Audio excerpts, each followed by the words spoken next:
আজ আমার বিয়ে, আমায় যেতে দিন কবির ভাইয়া প্লিজ। চুপ, একদম চুপ। আমার জীবন নষ্ট করে আমার ডিলাকে আমার জীবন থেকে কেড়ে নিয়ে এখন তো বিয়ে করে নিজের জীবন সাজাবে ভাবছিস? মাহি কবিরের কথায় কিছু না বুঝে চেয়ে আছে। অসম্ভব মায়াবী দেখতে মেয়েটিকে বধূ বেশে সুন্দর লাগছে, কিন্তু তার সৌন্দর্য আর মায়াবী মুখখানা দেখেও কবিরের কোনো মায়া হলো না। তেজ নিয়ে বলল, এমন মুখ করে আছিস কেন? যেন ভাজা মাছটা উল্টে খেতে জানিস না? তুই যে কষ্ট আমাকে দিয়েছিস তার 10 গুণ যদি তোকে ফেরত না দিই, আমার নাম কবির চৌধুরী না। আমি কি করেছি? কবির রেগে মাহির মুখ চেপে ধরে বলে, আমার জীবন নষ্ট করে এখন আমার জীবন আমার থেকে কেড়ে নিয়ে এখন বলছিস কি করেছিস? মাহি ব্যথায় কুকড়ে ওঠে। কবির এতটাই হিংস্র রূপে আছে যে মাহিকে মেরে ফেলতেও দুবার ভাববে না। কবির কথাগুলো বলে ধাক্কা দেয় মাহিকে। ছুটে গিয়ে দেওয়ালে ঠাস করে লাগে মাথায়। কপাল কেটে রক্ত বের হতে থাকে। মাথা ঝিমঝিম ধরে আছে মাহি। কবির এতটাই রেগে আছে যে ওর হুঁশও নাই ও ঠিক কি করছে। কবির মাহির চুলের মুঠি ধরে বলে, বিয়ে করবি তাই না? সংসার করবি তাই না? আজ তো তোর বাসরত হতো, কি যেন নাম? ও হ্যাঁ, মেঘের সাথে। আরে, কিন্তু আজ তোর বাসর তো হবে, কিন্তু তোমার ভালোবাসার সাথে না। আজ তোর করা অন্যায় শাস্তি পাবি তুই। এই শাস্তি সারা জীবন ভোগ করবি তুই। কবিরের কথায় মাহি কেঁপে উঠল। চুলে প্রচুর ব্যথা করছে। কাপা কাপা গলায় বলল, বলুন আমি কি করেছি? কি করেছিস? আমার ভালোবাসা, আমার জীবন, আমার অনুভূতি, তেমন নীলাকে কেড়ে নিয়েছিস। এর শাস্তি তো তুই পাবি। এর শাস্তি সারা জীবন ভোগ করবি তুই। প্লিজ ভাই আমার কথা শুন। কবিরের আগানো দেখে মাহি পেছাতে লাগলো। কবিরের চোখে যেন কেউ আগুন ঠেলে দিয়েছে। ভয়ে রীতিমতো কাঁপতে লাগলো মাহি। তবু কবিরকে বোঝানোর চেষ্টা করছে। কবির ভাইয়া, আমি আপনার পায়ে পড়ি, আপনি আমার এত বড় ক্ষতি করবেন না। তুই যেমন ক্ষতি করেছিস তার বেলায়। আমি কি করেছি বলুন আমায় প্লিজ। দয়া করে ভাইয়া প্লিজ বলুন আমায়। মেঘ আমার জন্য অপেক্ষা করছে, আমায় যেতে দিন প্লিজ। আমি পায়ে পড়ি আপনার। মেঘের নাম শুনে আরো হিংস্র হয়ে ওঠে কবির। এক ঝটকায় মাহিকে বিছানায় ফেলে হিংস্র জানোয়ারের মতো ঝাঁপিয়ে পড়ে। মাহি হাজার আকুতি মিনতি করেও নিজেকে রক্ষা করতে পারল না। যন্ত্রণা সহ্য করতে না পেরে এক সময় জ্ঞান হারায় মাহি। পিটপিট করে চোখ খুলে চোখের সামনে ভেসে ওঠে সাদা চাঁদ। শরীর যন্ত্রণায় নড়াতে পর্যন্ত পারছে না। চোখ বেয়ে গড়িয়ে পড়ল কয়েক ফোঁটা জল। তাতেও যেন জ্বলে উঠছে শরীর। আশেপাশে চোখ ঘুরিয়ে বুঝতে পারল এটা হসপিটাল। উঠে বসার চেষ্টা করতেই একজন নার্স ছুটে আসে। মাহিকে বসিয়ে বাইরে দাঁড়িয়ে থাকা সবাইকে খবর দেয়। এক এক করে সবাই ভেতরে ঢুকে। মাহি সবাইকে দেখে ডুকরে কেঁদে ওঠে। অথচ একটা মানুষও এগিয়ে আসে না ওকে একটু জড়িয়ে ধরে সান্ত্বনা দেওয়ার মতো। মাহি ওর দাদা ইমতিয়াজ শেখের দিকে তাকায়। ওর দাদু ছাড়া ওকে কেউ ভালোবাসে না। সেও দাদু আজ মাথা নিচু করে বসে আছে। এগিয়ে এসে বলছে না কি হয়েছে দিদিভাই। দেখছেন আব্বা, আপনারে বলছিলাম না এই মেয়ের চালচলন ভালো না? দেখলেন, মুখ পুড়িয়ে দিল। দাদু নতজানু হয়ে মেজো চাচির কথাগুলো শুনতে থাকে। অন্য সময় হলে এক ধমক দিত, আজ টু শব্দও করলো না। এতে আরো কষ্ট পেল মাহি। এই মুখ পুরি, কার সাথে ফষ্টি নষ্টি করে এসেছিস? তোর যদি সম্পর্কে থাকতো কারোর সাথে আমাদের বললে কি আমরা দেখে শুনে দিতাম না? মেঘের মতো এত ভালো একটা ছেলের জীবন তো আর নষ্ট করতাম না। ভালো হয়েছে আমার ছেলেটা বেঁচেছে এই মুখ পুরীর হাত থেকে। নষ্টা মেয়ে মানুষ একটা। বড় চাচির কথায় চোখ দুটো মেঘকে খুঁজতে লাগলো। কই, তাকে তো দেখছে না। সেও কি বাকি সবার মতো ভুল বুঝবে? একটা বারো কি জিজ্ঞাসা করবে না কি হয়েছে? এত যন্ত্রণা করছে যেন পুরো শরীরকেও কেটে জোড়া লাগিয়েছে। তার উপর এদের কথা কাটা গায়ে নুনের ছিটার মতো কাজ করছে। মাহি চোখ বন্ধ করে রাখে, কথাগুলো বলার শক্তিও পাচ্ছে না। এবার আসি পরিচয়ে। মাহির পুরো নাম মেহজাবিন ইসলাম মাহি। সবেই ইন্টারে পড়ছে। বয়স 18। দেখতে মাশাআল্লাহ উজ্জ্বল শ্যামলা বর্ণের সুন্দর একটা মেয়ে। মাহির মুখে উপচে পড়া মায়া। চুলগুলো বেশ লম্বা, সিল্কি, স্বভাব শান্ত আর মিশু। মহিউদ্দিন শেখ আর মনি বেগমের একমাত্র মেয়ে। জন্মের আগে অ্যাক্সিডেন্টে বাবা মারা যায় আর জন্মের সময় মা মারা যায়। তারপর থেকে সে অনাথ। চাচারা ভালোবাসলেও চাচিরা তাকে খুব একটা ভালো চোখে দেখে না। তাদের মতে সে অপয়া, বাড়ির কেউ তাকে খুব একটা পছন্দ করে না। তারও বিভিন্ন কারণ আছে। ইমতিয়াজ শেখের 3 ছেলের মধ্যে ছোট ছেলে হলো মহিউদ্দিন শেখ, আর মাহি তার নাতনি। বাবা মা মারা মরা নাতনিকে উনি খুব ভালোবাসে। আর বড় ছেলে মিয়াজ শেখ, তার 2টো ছেলে মেঘ আর মাহাদ। মেঘ পড়াশোনা শেষ করে একটা কোম্পানিতে জব করে, আর মাহাদ ইঞ্জিনিয়ারিং পড়ছে। সে পড়াশোনার সুবাদে বাইরে থাকে। মেজ ছেলে নিয়াজ শেখের 2 ছেলে মেয়ে, নীলাঞ্জনা আর নিহাল। নিহাল বিয়ে করে বউ নিয়ে চাকরির সুবাদে বাইরে থাকে, আর নীলাঞ্জনা বর্তমানে বিয়ে করে শ্বশুর বাড়িতে থাকে। নীলা দেখতে সুন্দরী হলেও স্বভাব ভালো না। ছোট থেকে মাহি এদের সাথেই মানুষ হয়েছে। নীলা বড় আর মাহি ছোট, তারা একটাই রুম শেয়ার করত। এতে নীলা বেশ বিরক্ত হতো, কিন্তু দাদুর মুখের উপর দিয়ে কথা বলার সাহস নাই। মাহি সবসময় নীলার সুবিধা অনুযায়ী চলতে, যাতে অশান্তি না হয়। রুমটা বেশ বড়, 2 পাশে 2টা খাট, 2টা আলমারি, 2টা পড়ার টেবিল, আরও কিছু জিনিস আছে। নীলার সুবিধা হলেই চলতো। মাহিকে এমন না যে ঘৃণা করত, কিন্তু নিজের সুবিধা আগে দেখত। মাহির দিন শুরু হতো পড়াশোনা, কলেজ, প্রাইভেট, দাদুর সেবা আর বাসা টুকটাক রান্না করে। এভাবেই চলছিল তার দিন, মাস, বছর। কিন্তু হঠাৎ একটা ঝড়ের সব পাল্টে গেল। মাহি চোখ খুলে সামনে কাউকে দেখে চমকে ওঠে। কবির তার দিকে ঝুঁকে আছে। মাহিকে চোখ খুলতে দেখে কবির শার্টের হাতা ফোল্ড করতে করতে বলে, তুই যদি আমার কথা কাউকে বলেছিস তো আমি কাল রাতের ভিডিও ভাইরাল করে দিব। মাহির চোখ বেয়ে জল গড়িয়ে পড়ল। লোকটা কতটা নিষ্ঠুর, কাল জানোয়ারের মতো আচরণ করে সেগুলো আবার ভিডিও করেছে। কালকের কথা ভাবলেও গা গুড়িয়ে উঠছে ওর। আর ভাইরাল করলে তোর দাদু তা দেখে সোজা উপরে। মাহি ভয়ার্ত চোখে তাকিয়ে আছে কবিরের দিকে।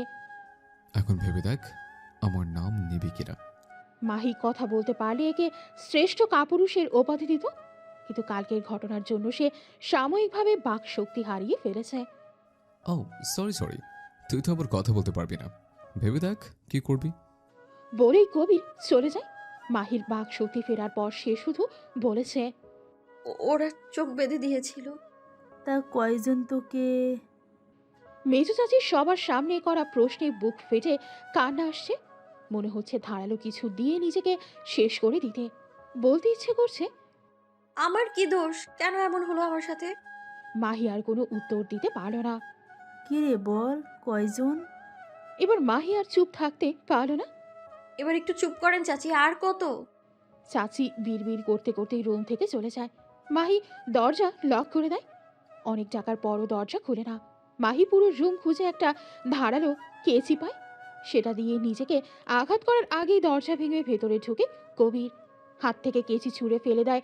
সবার সামনে ওকে কিছু না বলে সবার কাছে ভালো সাজার জন্য 2-4টে কথা বলে বেরিয়ে যায়। বাকিরা তাকে যা ইচ্ছা তাই বলতে থাকে। এই ঘটনার 1 সপ্তাহ হতে চলল।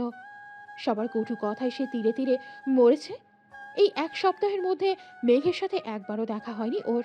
মেঘ একবারও আসেনি। ঠিকই তো, ওর মতো নষ্ট মেয়েকে কেন কেউ ভালোবাসবে? আমার পক্ষে মাহিকে বিয়ে করা অসম্ভব দাদু। ইমতিয়াজ শেখ মেঘের দিকে তাকিয়ে তাচ্ছিল্য হাসে। এই মেঘে কিনা মাহিকে বিয়ে করার জন্য দাদুর কাছে কত মিনতি করেছে, কত ভালোবাসা দেখিয়েছে। সবার সামনে কথাটা বলেই ঠায় দাঁড়িয়ে রইল মেঘ। আব্বা, আপনি এখন আমার ছেলেকে ওই নষ্ট মেয়েকে বিয়ে করতে বলবেন না। মেঘ বলে দিয়েছে ও বিয়ে করবে না। নষ্টা কথাটা কানে যেতেই কবিরের কেমন যেন লাগলো। নিজে বিড়বিড়িয়ে উচ্চারণ করল, নষ্টা। না জানি কয়জন মিলে শরীরটারে ছিঁড়ে খাই। আর সহ্য হলো না কবিরের। নাফ, ব্যাস অনেক বলেছেন আপনি।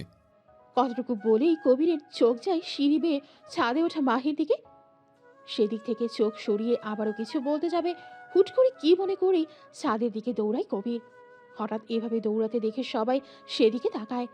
এবার সবাই সেদিকে দৌড় দেয়। ছাদের দরজা ভেতর থেকে লাগানো দেখে সবাই মাহিকে ডাকতে থাকে। কবিরের কেন যেন খুব অস্থির লাগছে। মনে হচ্ছে এই বুঝি সব শেষ হয়ে গেল। কবির পাশে পড়ে থাকা রড দিয়ে টিনের দরজা কিছুটা ফুটো করে ওর মধ্যে হাত ঢুকিয়ে দেয়। এতে টিনে হাত কেটে রক্ত বের হতে থাকে। কবির ছিটকিনি ভেতরে থেকে খুলে ফেলে। সবাই ঢুকে পড়ে। দাদু সহ সবাই মাহির দিকে এগিয়ে যেতেই মাহি কান্না করতে করতে পিছাতে লাগলো। কেউ আসবে না, আমি আব্বু আম্মুর কাছে যাব। তারা কেন আমায় এই দুনিয়ায় একা রেখে চলে গেছে আমি জানতে চাইবো তাদের কাছে। আল্লাহ কেন আমাকেও নিয়ে নেয়নি। মাই কথা বলছে আর পেছাচ্ছে। দেখ পিচ্ছি, আর এগুস না। আমি তোকে বিয়ে করব, তবুও তুই পিছাস না, পড়ে যাবি। কি বলছিস এসব? তুই না আমার কসম। এনাফ মা, এনাফ। তুই ওকে বিয়ে করলে আমার মরা মুখ দেখবি। মাহি একদম ধারে চলে আসে, আর এক কদম মাহি পড়ে যেতেই সবাই মাহি বলে চিৎকার করে ওঠে। কিন্তু পড়ার আগেই এক শক্তিশালী হাত ওর হাত ধরে এক টান দেয়, একদম বুকে এসে পড়ে মাহি। এতক্ষণ শ্বাস আটকে আসছিল কবিরের। মাহিকে বুকে জড়িয়েই স্বস্তির নিঃশ্বাস ফেলে কবির। মাহি কবিরের শার্ট খামচে ধরে জোরে কেঁদে দেয়। আমি আর পারছি না, আমি বাঁচতে চাই না, আমাকে আব্বু আম্মুর কাছে যেতে দাও। ওর কান্না যেন কবিরের বুকে তীরের মতো বিচ্ছে। সে তো শাস্তি দিতে চেয়েছিল, তাহলে ওর কেন এমন হচ্ছে? মনে হচ্ছিল এক্ষুনি সব হারিয়ে ফেলছিল। কবির ওকে দু হাতে জড়িয়ে ধরে। মাহি কবিরের বুকে জ্ঞান হারায় অতিরিক্ত স্ট্রেসের কারণে। কবির মাহির দিকে এক পলক তাকিয়ে কোলে তুলে নেয়, রুমে এনে শুইয়ে দিয়ে বের হয়ে যায়। একটু পরেই ফিরে আসে। মেঘ মাহির মাথায় হাত বোলানোর জন্য হাত এগোতেই কবির চিৎকার করে ওঠে। মেঘ হতভম্ব হয়ে দাঁড়িয়ে আছে। তোকে আন্টি ডাকছে, জলদি যা। উনি আমার কিছু করো না, বসে আমি আছি মাহির। মেঘ অনিচ্ছা সত্ত্বেও একবার মাহির দিকে তাকিয়ে বের হয়ে যায়। মেঘ যেতেই কবির মাহির কাছে গিয়ে বসে। খোলা চুলে পাগলের মতো লাগছে, চোখ মুখ ফুলে গেছে, চেহারা কয়দিনেই বদলে গেছে। চোখের নিচে মোটা কালি পড়েছে, ঠোঁটগুলো শুকনো হয়ে গেছে। হঠাৎই মাহি বিড়বিড় করে বলে, প্লিজ ছেড়ে দিন আমায়, প্লিজ। আমার অনেক কষ্ট হচ্ছে, সহ্য হচ্ছে না, আর না। কবিরের সেদিনের চিৎকার যেন কানে আসছে। আনমনেই চোখ বেয়ে পানি পড়ছে। ঝট করেই মাহিকে বুকে টেনে নেয় কবির। কি তীব্র যন্ত্রণা হচ্ছে বুকে। হঠাৎ নিজের পরিবর্তন দেখে হতবাক কবির। মাহি কবিরের বুকে শান্ত হয়ে যায়। ওনাকে মানসিক চাপ আর দিয়েন না প্লিজ। মেয়েটা নিহাতি বাচ্চা, তার উপর ফিজিক্যাল টর্চার। আপনারা কি মানুষ? আপু, আমি মাহিরকে বিয়ে করব, আজ এবং এক্ষুনি। ভাইয়ের মুখে হঠাৎ এমন কথায় হতভম্ব হয়ে যায় ডক্টর কবিতা চৌধুরী। কবিতার উত্তরের আশা না করে দাদুর সামনে এসে দাঁড়ায় কবির। তিনিও হতভম্ব। আপনার নাতির হাত চাইছে, আপনি দিলেও নিব, না দিলেও নিব। কবিতা কিছু বলার জন্য মুখ খুলতেই কবির বলে, যা বলার বিয়ের পর বলবি, এর আগে কিছু বলবি তো সব শেষ করে ফেলবো। কবিতা কিছু বলতে গিয়েও থেমে যায়। ভাইয়ের রাগ সম্পর্কে ধারণা আছে তার। ওর যে হাজার গুণ ভালো মেয়ে পেয়ে যাবে। সরি দোস্ত, কিন্তু ওকে পাবি না। কবিরের কথা মেয়ে কি বলবে কিছু বুঝতে পারে না। সে এখনো এটাই বুঝছে না কবির কেন মাহিকে বিয়ে করলো। কবিতা মাহিকে জামদানি লাল একটা শাড়ি পরিয়ে দেয়, হালকা সাজিয়ে দেয়, তবে এতেই মায়াবতী লাগছে মাহিকে। মাহি নিশ্চুপ নির্বাক, মনে হচ্ছে সে একটা পুতুল। সে যেই দিকে ঘোরাচ্ছে সে সেই দিকেই ঘুরছে। মুখে হাসির ছিটে ফোটাও নাই, থাকবেই কিভাবে? সবার এমন ভয়ানক রূপ দেখে সে কিছু বলতে পারছে না, সহ্য করা ছাড়া। দাদুকে সে মানা করেছিল কবিরকে সে বিয়ে করবে না। দাদু আগে কিছু না শুনেই কসম দিয়ে দেয়। মাহির ইচ্ছে করছে এই দুনিয়া থেকেই চলে যেতে, দূরে চলে যেতে। বিয়ে সম্পন্ন হয়েছে। কবির দাদুর কাছে গিয়ে বিদায় নেয়। মাহিকে যাবার কথা বলে সে রোবটের মতো হেঁটে বাড়ির বাইরে চলে আসে। দাদুর সাথেও দেখা করে না। কবির কবিতা বিদায় নিয়ে বেরিয়ে যায়। কবিতা কিছু জানতে চাইলে কবির বলে, এখন কোনো কিছুর উত্তর দিতে পারবো না। চৌধুরী বাড়িতে প্রবেশ করতেই কেউ ছুটে আসে। খবরদার বলছি, এই নষ্ট মেয়েকে নিয়ে আমার বাড়িতে প্রবেশ করবি না বলে দিলাম। একদম ওকে নষ্ট বলবে না আম্মু। নষ্ট মেয়ে বলবো না তো কি বলবো? তোর সাহস কিভাবে হয় এই মেয়েকে নিয়ে আমার বাড়িতে আসিস? মাহি এখন আমার বউ। আমি মানি না এই বিয়ে, না মানিয়ে ওকে তোর বউ। তুমি মানো আর না মানো, মাহি আমার বউ। আজ থেকে ওই বাড়িতেই থাকবে। কবির, আমি তোর মা হই। রিয়েলি? মা বুঝি ছেলে মেয়ে ছেড়ে অন্য করে হাত ধরে পালিয়ে যায়? কবিরের কথায় কাজল বেগম আর কিছু বলে না। নিজের ছেলে যে তাকে এত ঘৃণা করে, অবশ্য এটা ওর প্রাপ্য। সে তো ভুল করেছে। কবির, তোমার মা হয় কাজল, এভাবে কথা বলতে পারো না। হুইল চেয়ারে বসা একজন লোক এগিয়ে আসে কথাটা বলে। কবির লোকটাকে দেখে মাথা নিচু করে রাখে। দাদু, আমি মাহিকে বিয়ে করেছি। ও আজ থেকে আমার বউ, আর ও এই বাড়িতেই থাকবে। বিয়ে যখন করেছে তখন ও এখানেই থাকবে। তবে তুমি যে ওর মতন নির্যাতিত মেয়েটার পাশে দাঁড়িয়েছো, এতে আমি অনেক খুশি। নির্লজ্জ কিছু মানুষের জন্য মেয়েটার জীবন নষ্ট হয়ে যেত। যা হয়েছে এতে মাহির দোষ কোথায়? কিন্তু আব্বা, আপনি এই মেয়েকে... চুপ কর কাজল, আজ থেকে ও এই বাড়ির বউ, এটা তোমাকে মানতে হবে। কবিতা দিদিভাই, যা ওকে রুমে রেখে আসো। কবিতা, মাহিকে উপরে নিয়ে যা। কবিতা মাহিকে ঘরে রেখে সে নিজের রুমে যায়। মাহি কোনো দিক না তাকিয়ে চুপ করে সোফায় গিয়ে বসে। শরীর বড্ড অচল লাগছে তার। শরীরের সাথে তো নিজেকে মানিয়ে নিয়েছে, কিন্তু মনের অজানা প্রশ্নগুলো তাকে কুরে কুরে খাচ্ছে। সে এমন কি করেছে যার জন্য তাকে এত বড় শাস্তি পেতে হচ্ছে? কবির ভাইয়ের সাথে তো আমার সম্পর্ক তেমন চেনা জানা ছিল না, তাহলে সে কি এমন করলো যার প্রতিশোধ নিল এভাবে সে? অনেক প্রশ্ন হলেও উত্তর তার কাছে অজানা। দিনটা ছিল শুক্রবার। ছাদের এক কোণে বসে লুডো খেলায় মগ্ন ছিল মাহি আর পাশের বাসার বান্ধবী নীলা। আর ওর বান্ধবী বিকেলে বেশ সেজেগুজে ছাদের একপাশে বিভিন্ন পোজে ছবি তুলছিল। হঠাৎ কাউকে দেখে চরম অবাক হয়ে তাকায়। এই আরু, আমি যা দেখছি তুইও কি তাই দেখছিস? কি? ওইটা কবি চৌধুরী না, আমাদের ভার্সিটির ক্রাশ বয়? ও এম জি, এ তো সেই সুদর্শন সুপরিশ কবির চৌধুরী, আমার ক্রাশ। কিন্তু উনি তোদের বাসায় কি করছে রে? জানি না। হতে পারে তোকে পছন্দ, তুই তো ভার্সিটির সেরা সুন্দরী। নীলা লাজুক হাসে। গাড়িতে হেলান দিয়ে দাঁড়িয়ে ফোন দেখছে কবির। কানে লাগিয়ে বিরক্ত হয়ে ফোন কেটে দেয়। কাউকে কল করছে হয়তো। এমন সময় থ্রি কোয়ার্টার প্যান্ট পরে এক প্রকার ছুটে আসে মেঘ কবিরের কাছে। এই দেখ মেঘ ভাইয়া, কবিরের সাথে কথা বলছে। মেঘ ভাইয়া কি কবিরকে চেনে?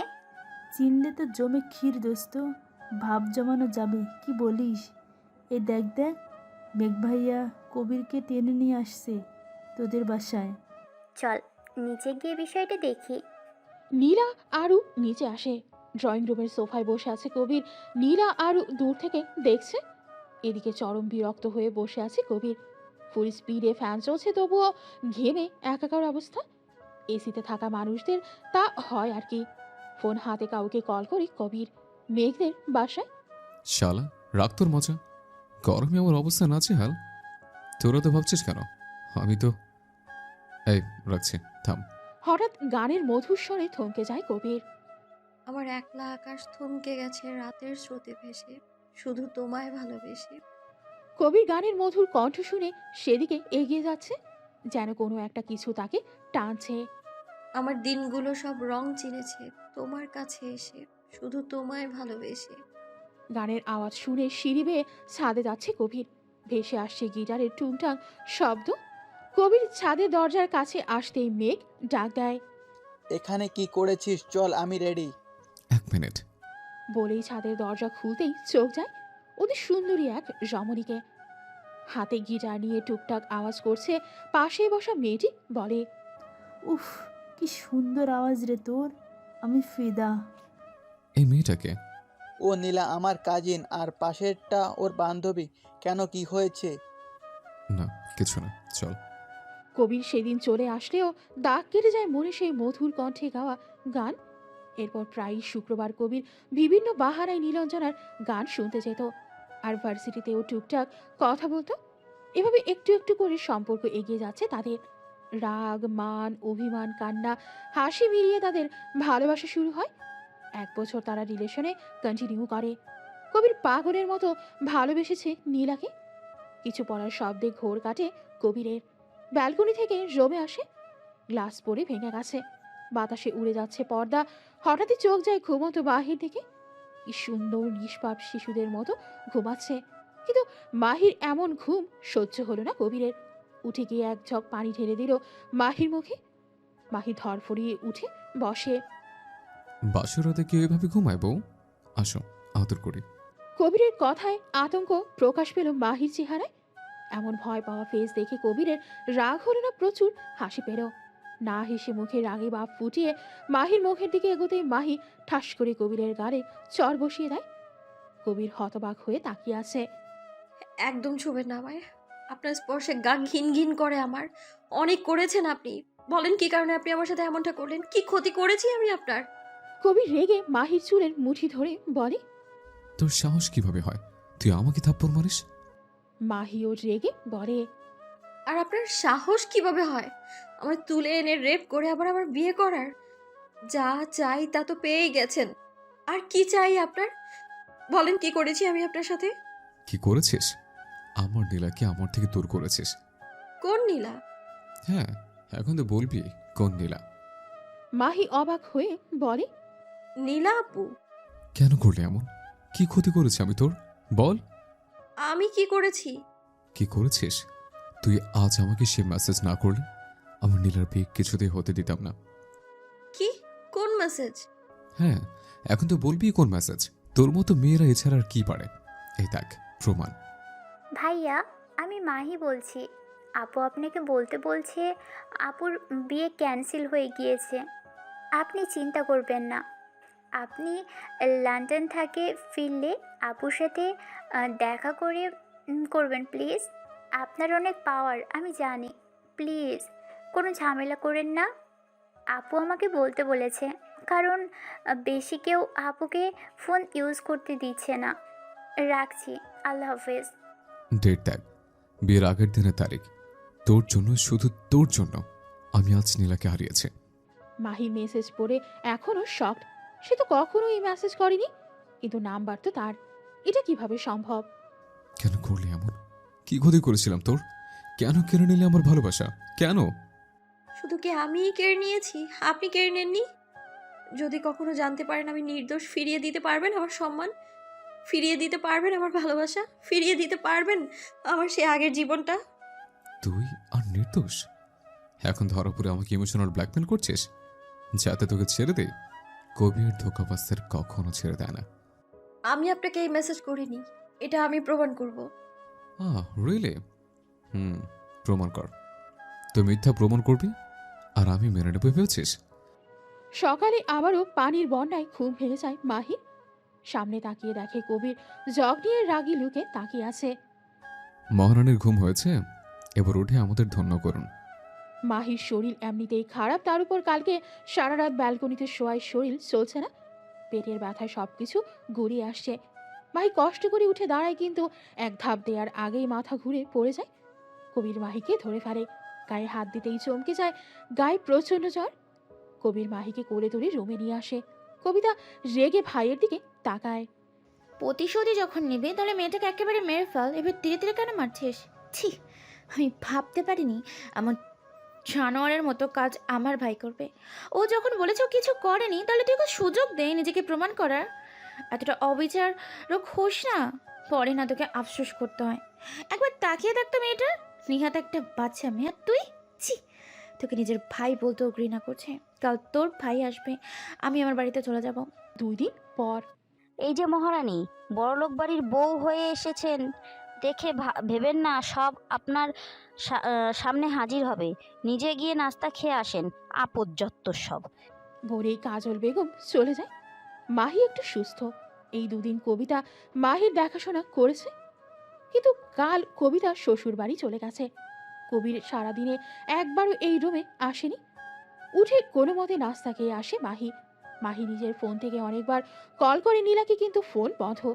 তার জানতেই হবে নীলা কেন এমন করলো। সে তো বিয়ের সময় একবারও বলেনি সে অন্য কাউকে ভালোবাসে। তাহলে মাহি বাড়িতে ফোন করে না, কাকে ফোন করবে? সে ওখানে তার আপন, যে মানুষ দুটোকে আপন ভাবতো তারাই তো তাকে তাদের জীবন থেকে বের করে দিয়েছে। মাহি পাশের বাসার বান্ধবী তুলিকাকে ফোন করে। 2 বার রিং হতেই তুলিকা ফোন রিসিভ করে। মাহি, কেমন আছিস? কতদিন পর ফোন করলি। জানিস তোকে কতবার ফোন করেছি, তোর ফোন বন্ধ কেন? তুই ঠিক আছিস তো? না, মরে বেঁচে আছি। এভাবে বলিস না প্লিজ। আমার একটা কাজ করবি? বল না, কি কাজ? ওই বাড়িতে নীলাপু আসলে আমাকে ফোন করে জানাবি। কিন্তু কেন? তোকে পরে বলবো সবটা, এখন রাখছি। ভালো থাকিস। তুলিকা কিছু বলার আগেই মাহি কেটে দেয়। চোখ বন্ধ করতেই চোখ ভেসে ওঠে অতীত। দাদুর পরে আগলে রাখার মতো হাত পেয়েছিল মেঘের। মেঘ যখন মাহিকে মনের কথা বলে তখন মাহি সব নতুন ট্রেনে উঠেছে। মাহিকে একটা ছেলে প্রপোজ করেছিল সেদিনই। মেঘ রেগে মাহিকে থাপ্পড় মেরেছিল। মাহি রেগে বিভিন্ন কথা বলতেই মেঘ সেদিন বাড়ির সবার সামনে বলেছিল ও মাহিকে বিয়ে করবে ওর ইন্টার শেষে। সেদিন সবাই অনেক মানা করলেও সে একই জিদে অটল ছিল। কেউ না মানলেও দাদু মেনে নিয়েছিল। তখনই মেঘ মাহিকে রিং পরিয়ে দেয় আর মাহি আর হয়ে যায় মেঘের। মাহির মনেও ধীরে ধীরে জন্ম হয় মেঘের প্রতি ভালোবাসা। শুরু হয় তাদের নতুন অধ্যায়। মাহি ভালোই ছিল জীবনে, হাজার অবহেলার পর কারো ভালোবাসা পেয়ে। কিন্তু ভাগ্য তার সহায় হলে তো। গেট খোলার শব্দে চোখ মেলে তাকায় মাহি। কবিকে ঢুকতে দেখে আবারও চোখ বন্ধ করে নেয়। এই মানুষটার ছায়াও যেন তার সহ্য হচ্ছে না। 2 দিনে তার সাথে কবিরের মুখোমুখি কমই হয়েছে। গায়ে কিছু পড়তেই মাহি চোখ খুলে তাকায়। সাইন কর। মাহি একবার কবির তো একবার কাগজের দিকে তাকায়। ডিভোর্স পেপার দেখে বলে, বিয়ের কয়েকদিন পরেই ডিভোর্স কোর্ট মানবে বুঝি? কবির মাহির কোনো রিয়াকশন না দেখে অবাক হয়। সে তো ভেবেছিল মাহি কষ্ট পাবে, তার কাছে আকুতি মিনতি করবে যেন তাকে ডিভোর্স না দেয়। কিন্তু মাহির এমন কথায় কিছুটা ভ্রু কুচকে তাকায় কবির। কবির যতটুকু মাহিকে দেখেছে খুব শান্তশিষ্ট আর ভীতু টাইপ। তাহলে আজ এমন নিরুত্তর কেন? সেটা তোকে ভাবা লাগবে না, আমি দেখে নেব। ঠিক আছে, আমি সাইন করে দিব, কিন্তু একটা শর্ত আছে। কত টাকা চাই? যত চাস পেয়ে যাবি। প্রথমত টাকাটা আপনার মতো জানোয়ারের জন্যই তোলা থাক, আর দ্বিতীয়ত সবার সামনে বলতে হবে আপনি আমায় তুলে রেপ করেছেন, আর কারণও বলতে হবে। পারবেন? কবির রেগে মাহির মুখ চেপে ধরে। জানোয়ার হতে তুই বাধ্য করেছিস, আর আমায় কি মনে করেছিস কবির চৌধুরী ভয় পায়? না, তোকে তেলে তেলে শেষ করতে তোর গায়ে রেপড নামক কলঙ্ক লেগেছে। আর তোকে বিয়ে করেছে যেন চোখের সামনে তোকে তেলে তেলে কষ্ট পেতে দেখতে পারি। মাহির চোখ বেয়ে পানি গড়িয়ে পড়ে। কবির ওর কল্পনার চেয়েও খারাপ। নিজেকে ছাড়িয়ে বলে, আপনার মতো কাপুরুষের থেকে এর চেয়ে বেশি আর কি আশা করা যায়? আর কিচ্ছু আশা করি না আমি। আমি সাইন করে দিলাম, আমায় কিছুদিন সময় দিন, চলে যাব আমি। এবারও কিছুটা অবাক হয় কবির। এত সহজে মাহি রাজি হয়ে যাবে ভাবেনি। তুই কি প্রমাণ করবি বলছিলি? প্রমাণ করে কি করব? ফিরে আসবে কি আমার কলঙ্কহীন জীবন? তাছাড়া একদিন সত্য সামনে আসবেই। আমি থেমে থাকবো না। আল্লাহর দুনিয়ায় আমি ছোট থেকেই কষ্ট পেয়ে আছি, তাই কষ্টের ভয় নেই আমার, আর না আছে কিছু হারানোর ভয়। বলেই মাহি বের হয়ে চলে যায়।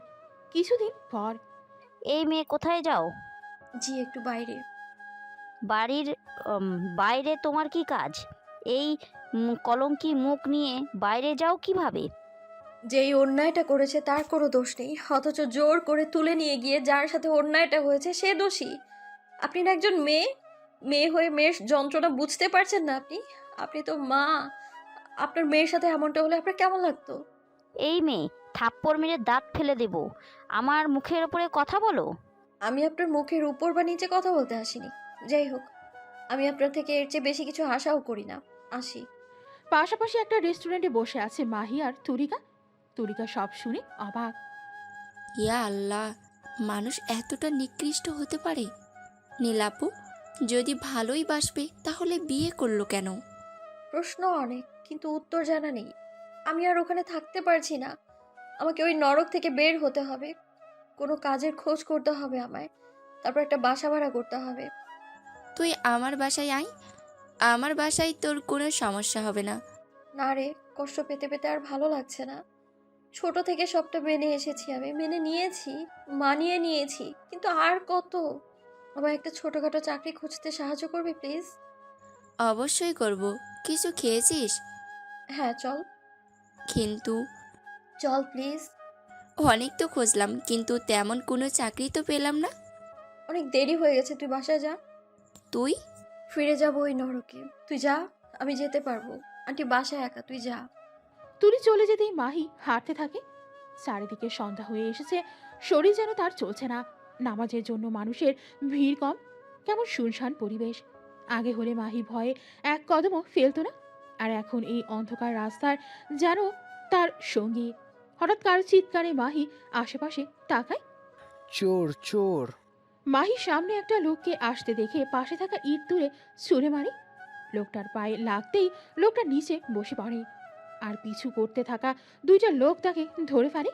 তারা মাহিকে ধন্যবাদ দেয়। মাহি আবারও নিজের পথে হাঁটতে থাকে। এখন আসার সময় হলো, কোথায় ছিলে? তার উত্তর আপনাকে দিতে বাধ্য নই আমি। কি বললি? খুব সাহস বেড়েছে, তাই না? আপনি আর এখন আমার স্বামী নন, তাই আমি কোথায় গিয়েছি সেটা আপনাকে বাধ্য নই আমি। তুই রাত ভরে ফষ্টি নষ্ট করবি আর আমাকে বলতে বাধ্য নয়? ভাষা ঠিক করুন। আর আমি যাই করি তাতেই আপনার সমস্যা কেন? আমি খারাপ কাজ করলেও আপনার কি তাতে? নাকি শারীরিক চাহিদা মেটে? মাহি ছিটকে পরে খাটের কোণায় মাথা কিছুটা ছিলে যায়। কবির রাগে টকবক করে বের হয়ে যায়। মাহি চুপচাপ বসে থাকে। এত ব্যথা সহ্য করে এই ব্যথা তার কাছে তুচ্ছ। রাত প্রায় 2:30। কবির রুমে এসে দেখে মাহি আগের মতো সেখানেই বসে গুটিসুটি মেরে ঘুমাচ্ছে। কপালের ক্ষত এখনো শুকায়নি, রক্ত জমাট বেঁধে আছে। কবির বক্স তুলে ঔষধ বের করে কাটা জায়গায় লাগিয়ে দেয়। ব্যথায় ঘুমের মাঝেও কেঁপে ওঠে। কবির সেখানেই বসে পড়ে। মাহি গরম কিছুর সন্ধানে কবিরকে জড়িয়ে ধরে। কবির মাহির দিকে তাকিয়ে আর নিজেকে ছাড়িয়ে নেয় না। কেন জানি শান্তি লাগছে। আজানের শব্দে ঘুম ভেঙে যায় মাহির। কবিরকে নিজের এত কাছে দেখে ছিটকে সরে আসে মাহি। মাহি সরে আসতেই কবির পড়ে যেতে লাগলে জড়িয়ে ধরে মাহি। কবিরের গা বেশ গরম হয়ে আছে। মাহি কপালে হাত রেখে বুঝতে পারে কবিরের জ্বর এসেছে। মাহি কোনো মতে তুলে বিছানায় শুইয়ে দেয়। কাঁথা টেনে ফ্রেশ হয়ে নামাজ পড়ে নেয়। ইয়া আল্লাহ, আমি জানি না কোন ভুলের শাস্তি আমায় দিচ্ছেন আপনি। আমি আর পারছি না মেনে নিতে। আমি আমার জীবনের নতুন পথ বেছে নিতে চাই। আমায় সাহায্য করুন আপনি। আমিন। নামাজ শেষ করে মাহি একবার কবিরের দিকে তাকায়। জ্বরে আক্রান্ত মানুষের সেবা না করা কি ঠিক হবে? যতই হোক স্বামী তার। মাহি ভয়ে ভয়ে কবিরের পাশে বসে। মাথায় হাত রাখতেই কবির হাত টেনে জড়িয়ে ধরে। মাহি চমকে সরে আসতে চেয়েও পারে না। কবির কি যেন বিড়বিড় করছে। মাহি মুখটা নামিয়ে শুনতে পেল। আমি যে আমার প্রিয়জনীকে অনেক ভালোবাসি, কেন করলো আমার সাথে এমন? ওকে ছাড়া যে আমি ভালো নেই। ওর গান যে আমার অভ্যাস হয়ে গেছে। ওর মধুর কণ্ঠ না শুনলে যে মনটা ব্যাকুল হয়ে ওঠে। মাহি বুঝলো নীলার কথা বলছে। একটা দীর্ঘশ্বাস ফেলে নিজেকে ছাড়িয়ে নিয়ে পানি এনে কবিরের মাথায় দিতে থাকে। কবির পিট পিট করে একবার মাহিকে দেখে, আবারও চোখ বন্ধ করে নেয়। মাহি পানি ঢেলে এবার মাথা মুছিয়ে নেয়। কবির বারবার মাহির কাঁধে হেরে পড়েছে, এতে মাথা মুছতে সমস্যা হচ্ছে। কোনো মতে মুছিয়ে ঔষধ খাইয়ে দেয়। ঘড়িতে 6টা বাজে। এত সকালে এই বাড়ির কেউ ওঠে না। মাহি নিজের লাগেজ বের করে সব গুছিয়ে নেয়। একটা নোট লিখে বেরিয়ে আসে ওই রাজমহলের খাঁচা থেকে। অজানা গন্তব্যে হাঁটতে থাকে মাহি। আল্লাহর উপর ভরসা করে সে বাকি পথ এগোবে। 15 দিন পর। কবির, কোথায় তুই? বের হ। কবির নাস্তা করছিল।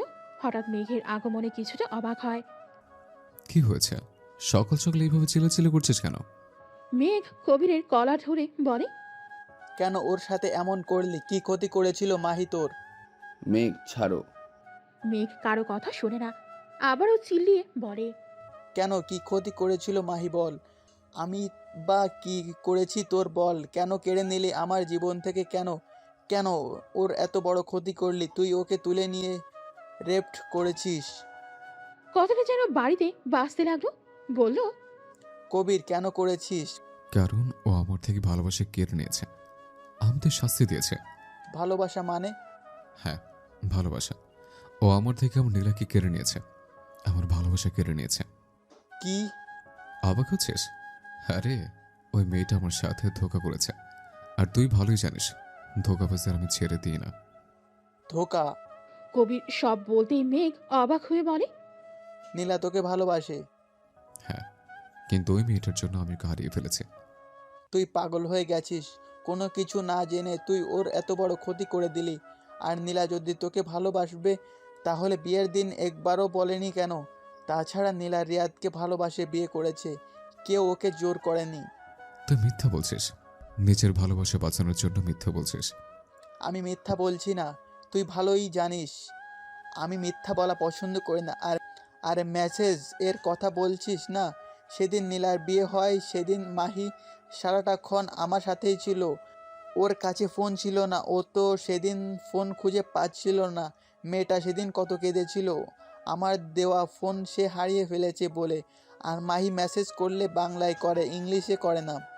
যদি তুই সত্যি বলিস তাহলে মেসেজ।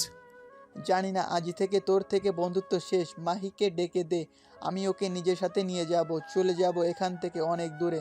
মাহি, মাহি। মাহি তো নেই, ও তোমাদের বাসায় নাই? আমাদের বাসায় মানে? বিয়ের পর ওর সাথে আমাদের কোনো কথা হয়নি, ওর ফোন বন্ধ। কিন্তু মাহি তো 15 দিন আগেই এ বাড়ি ছেড়ে চলে গেছে, আমি ভেবেছি ও তোমাদের বাসায় আছে। কি? ও বাড়ি ছেড়ে চলে গেছে আর এ কথা একবারও আমাদেরকেও জানানোর প্রয়োজন মনে করেননি? আই সোয়ার, যদি মাহির কিছু হয় আমি তোকে ছাড়বো না কবির। কবির ধপ করে বসে পড়ে। কিছুদিন পর মেঘ ক্লান্ত হয়ে বাসায় ফিরে এত খোঁজ করেও মাহিকে পেরো না মেঘ। মেঘ সোফায় বসে মাথা এলিয়ে দেয়। ফিরে আয় মাহি প্লিজ, তোকে নিয়ে দূরে কোথাও চলে যাব, আর কষ্ট পেতে দিব না। ফিরে আয় না প্লিজ, মাফ করে দে আমায়, আমি তোকে রক্ষা করতে পারিনি। মেঘের গাল বেয়ে কয়েক ফোঁটা জল গড়িয়ে পড়ে। মুখোমুখি বসে আছে মেঘ আর নীরা। কি হয়েছে ভাইয়া, আমাকে জরুরিভাবে ডাকলে? যা জিজ্ঞেস করার সব সত্যি বলবি, একটাও যদি মিথ্যে বলছিস তোকে এখানে কবর দিব। এভাবে বলছো কেন, কি হয়েছে? তুই কবিরকে ভালোবাসিস? নীরা চমকে ওঠে। তুমি কি করে? বল। না। কবির তোকে পাগলের মতো ভালোবাসে, তুই জানিস? জানি। তোর আর কবিরের রিলেশন ছিল? হ্যাঁ ছিল। মেঘের রাগে রগ ফুলে উঠছে। তুই কবিরকে ধোকা কেন দিয়েছিস? আমি আসলে নীলা, তুই জানিস আমার মিথ্যে পছন্দ না, তাই সব সত্যি বলবি। তুই কেন ধোকা দিয়েছিস? ছেলেটা তোকে পাগলের মতো ভালোবেসেছে আর তুই ওকে ধোকা দিয়েছিস। বল, কেন করেছিস এমন? নীলা কেঁদে দেয়। আমি ইচ্ছে করে কিছু করিনি। কিছু বলার আগে কারো শক্ত হাতের স্পর্শে গালে পড়ে নীলার। ওপর তাকাতেই শক্ট হয়ে যায় নীরা। কাঁপতে থাকে শরীর। লাল টুকটুকে চোখে তাকিয়ে আছে কবির, যেন চোখ দিয়ে আগুন বেরোচ্ছে। তুই কিছু করিস নে? হ্যাঁ, তুই কিছু করিস নে, তাই না? না না না, আমি ধোকা দিইনি। অন্য কারো ভালোবাসা নিয়ে আমি থাকতে চাইনি। অন্য কারো ভালোবাসা মানে? আমি তোকেই ভালোবাসতাম। তুমি আমাকে না, তুমি সেই কণ্ঠের মালিককে ভালোবেসেছো। কি বলতে চাস? তুমি আমাকে না, মাহিকে ভালোবেসেছো। কারণ তুমি তার কণ্ঠের গানকে ভালোবেসেছো। আর সে আমি না, মাহি। কবির আবারও ঢপ করে বসে পড়ে। মানে সবটা বল। ভার্সিটিতে প্রথম কবিরকে দেখে আমার ভালো লাগে, কিন্তু সব মেয়েদের সাথে কথা বলতো না। হাজার চেষ্টা করেও ওর আশেপাশে যেতে পারিনি। একদিন কবিরকে আমি আমাদের বাসায় দেখি তোমার সাথে। সেদিন জানতে পারি কবির তোমার বন্ধু। সেদিন আমাদের বাসায় বসেছিল আর মাহি ছাদে গান করছিল। কবির মাহির গানে মুগ্ধ হয়ে শুনছিল আর উপরে আসছিল। আমি বুঝতে পেরেছিলাম কবিরের মাহির গান পছন্দ, তাই কবিরের নজরে আসার জন্য সেদিন মাহিকে উঠিয়ে আমি গিটার হাতে বসেছিলাম। আর কবির আমার হাতে গিটার দেখে ভাবে আমি গান করেছি। গানের জন্য কবির ভার্সিটিতে আমার সাথে কথা বলতো, প্রায় করে বাসায় আসতো। তখন বাসায় আসতো, আমি মাহিকে গান করতে বলতাম, কবির ভাবতো গান আমি গাইছি। এভাবেই আমাদের সম্পর্ক শুরু হয়। ধীরে ধীরে বুঝতে পারি কবির আমার সৌন্দর্যকে না, সে গানের মালিককে ভালোবাসে। তবুও ভেবেছিলাম আমার রূপের প্রেমে তো পড়বে কখনো, কিন্তু না, এমনটা হয়নি। কবিরের ভালোবাসা আমাকে মুগ্ধ করত, কিন্তু তা আপন লাগতো না, যেন অন্য কারো ভালোবাসা আমাকে দিয়েছে। কবির ব্যস্ত হবার পর ধীরে ধীরে তার প্রতি ভালো লাগা কাটতে থাকে। তখন আমার জীবনের রিয়াদ আসে, আমাকে ভালোবাসে, আমাকে প্রপোজ করে। আমিও তার প্রতি আসক্ত হয়ে পড়ি। এভাবেই আমাদের সম্পর্ক শুরু হয়। আমি কবিরকে সবটা বলতে চেয়েও পারিনি। তাছাড়া মাহির তখন তোমার সাথে এনগেজ ছিল। বিয়ের আগের দিন যখন কবির আমাকে কল করে আমার ভয় হয়। আমি ভয়ে কবিরকে বানিয়ে বলেছি জোর করে আমায় বিয়ে দিচ্ছে। কবির রেগে তার সোর্স কাজে লাগাতে চাই, কিন্তু এতে বিপরীত হতো। তাই সেদিন মাহির ফোন থেকে মেসেজ করে দিই, পরে ওর ফোন থেকে সব মুছে দিই। কথা শেষ করতেই কবির রেগে নীলার গলা চেপে ধরে। নীলা হাত পা ছুটতেই মেঘ ওকে বাঁচিয়ে নেয়। কবির কিছু বলছে না, শুধু চোখ দিয়ে আগুন ঝরছে। রেগে আশেপাশে সব ভাঙচুর করে নীলার দিকে এগোতেই নীলা ভয়ে জড়সড় হয়ে যায়। তোর জন্য আমি নিজে আমার ভালোবাসার ক্ষতি করেছি। মাইকে খুঁজে না পেলে তোকে আমি ছাড়বো না। আমার ভালোবাসা যদি এত ভয়ঙ্কর হয়, তাহলে রাগ কতটা ভয়ঙ্কর হতে পারে ভাবতেই পারবি না। আজ জাস্ট মেয়ে বলে তোর রক্ষা হলো, নাহলে এক্ষুনি কবর দিয়ে দিতাম। বলেই বেরিয়ে যায়। একটি ছোট্ট আশ্রমে ছোট্ট কিছু বাচ্চাদের পড়াচ্ছে মাহি। বাচ্চাগুলো শান্তভাবে পড়লেও নিজেকে শান্ত রাখতে পারছে না মাহি। শরীর গুলিয়ে আসছে, মাথা চক্কর দিয়ে উঠল। পড়ে যেতে নিয়ে কেউ ঝড়ের বেগে এসে জড়িয়ে ধরে। কোনো পুরুষের ছোঁয়ায় পিট পিট করে তাকায় মাহি। অনাকাঙ্ক্ষিত মানুষটিকে দেখে আশ্চর্য হয়ে যায়।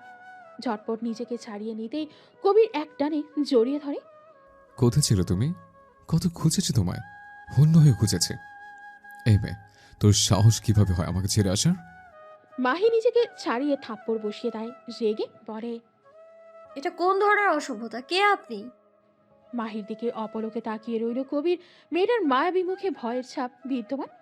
তা আড়াল করতে রাগী লোকে তাকিয়ে আছে। মৃদু হাসল কবির। আর ভীতু পাখিটা সাহসী হয়ে উঠেছে। নিজেকে শক্ত খোলসে আনার চেষ্টায় আছে। কতটুকু সফল হয়েছে তা বলা যাচ্ছে না। চমকে ওঠে মাহি। ভীতু চোখের সামনের ব্যক্তিটির দিকে তাকায়। উনি এই আশ্রমের ম্যানেজার। মহিলাটি দেখতে লম্বা, চড়া, মোটা আর প্রচুর রাগী। মাহি মাথা নিচু করে নেয়। তোমার সাহস দেখে তো আমি অবাক। তুমি কি করে ওনার গায়ে হাত তুলেছ? এখানে থাকার ইচ্ছা নেই বুঝি? সরি ম্যাম, আসলে উনি ওভাবে। কিভাবে? স্যার তো তোমাকে পড়ে যাওয়া থেকে বাঁচিয়েছে, আর তুমি কি না তাকেই থাপ্পড় মারলে? নিজের গায়ে যে কলঙ্ক নিয়ে ঘুরছো, তার কাছে কি? তোমাকে বাঁচাতে গিয়ে ছুঁয়ে অপরাধ করে ফেলেছে। মাহি চোখ টলমল করছে পানিতে। নিজেকে সামলানোর চেষ্টা করছে। কবির মাহির টলমলে চোখের দিকে তাকিয়ে রইল। খাম্বার মতো দাঁড়িয়ে আছো কেন? সরি বলো। ম্যামের কথায় ঘৃণার দৃষ্টিতে তাকিয়ে সরি কথাটা উচ্চারণ করে মাহি। এই ঘৃণার দৃষ্টি সহ্য হলো না কবিরের। বুকে তীরের মতো বিঁধল যেন।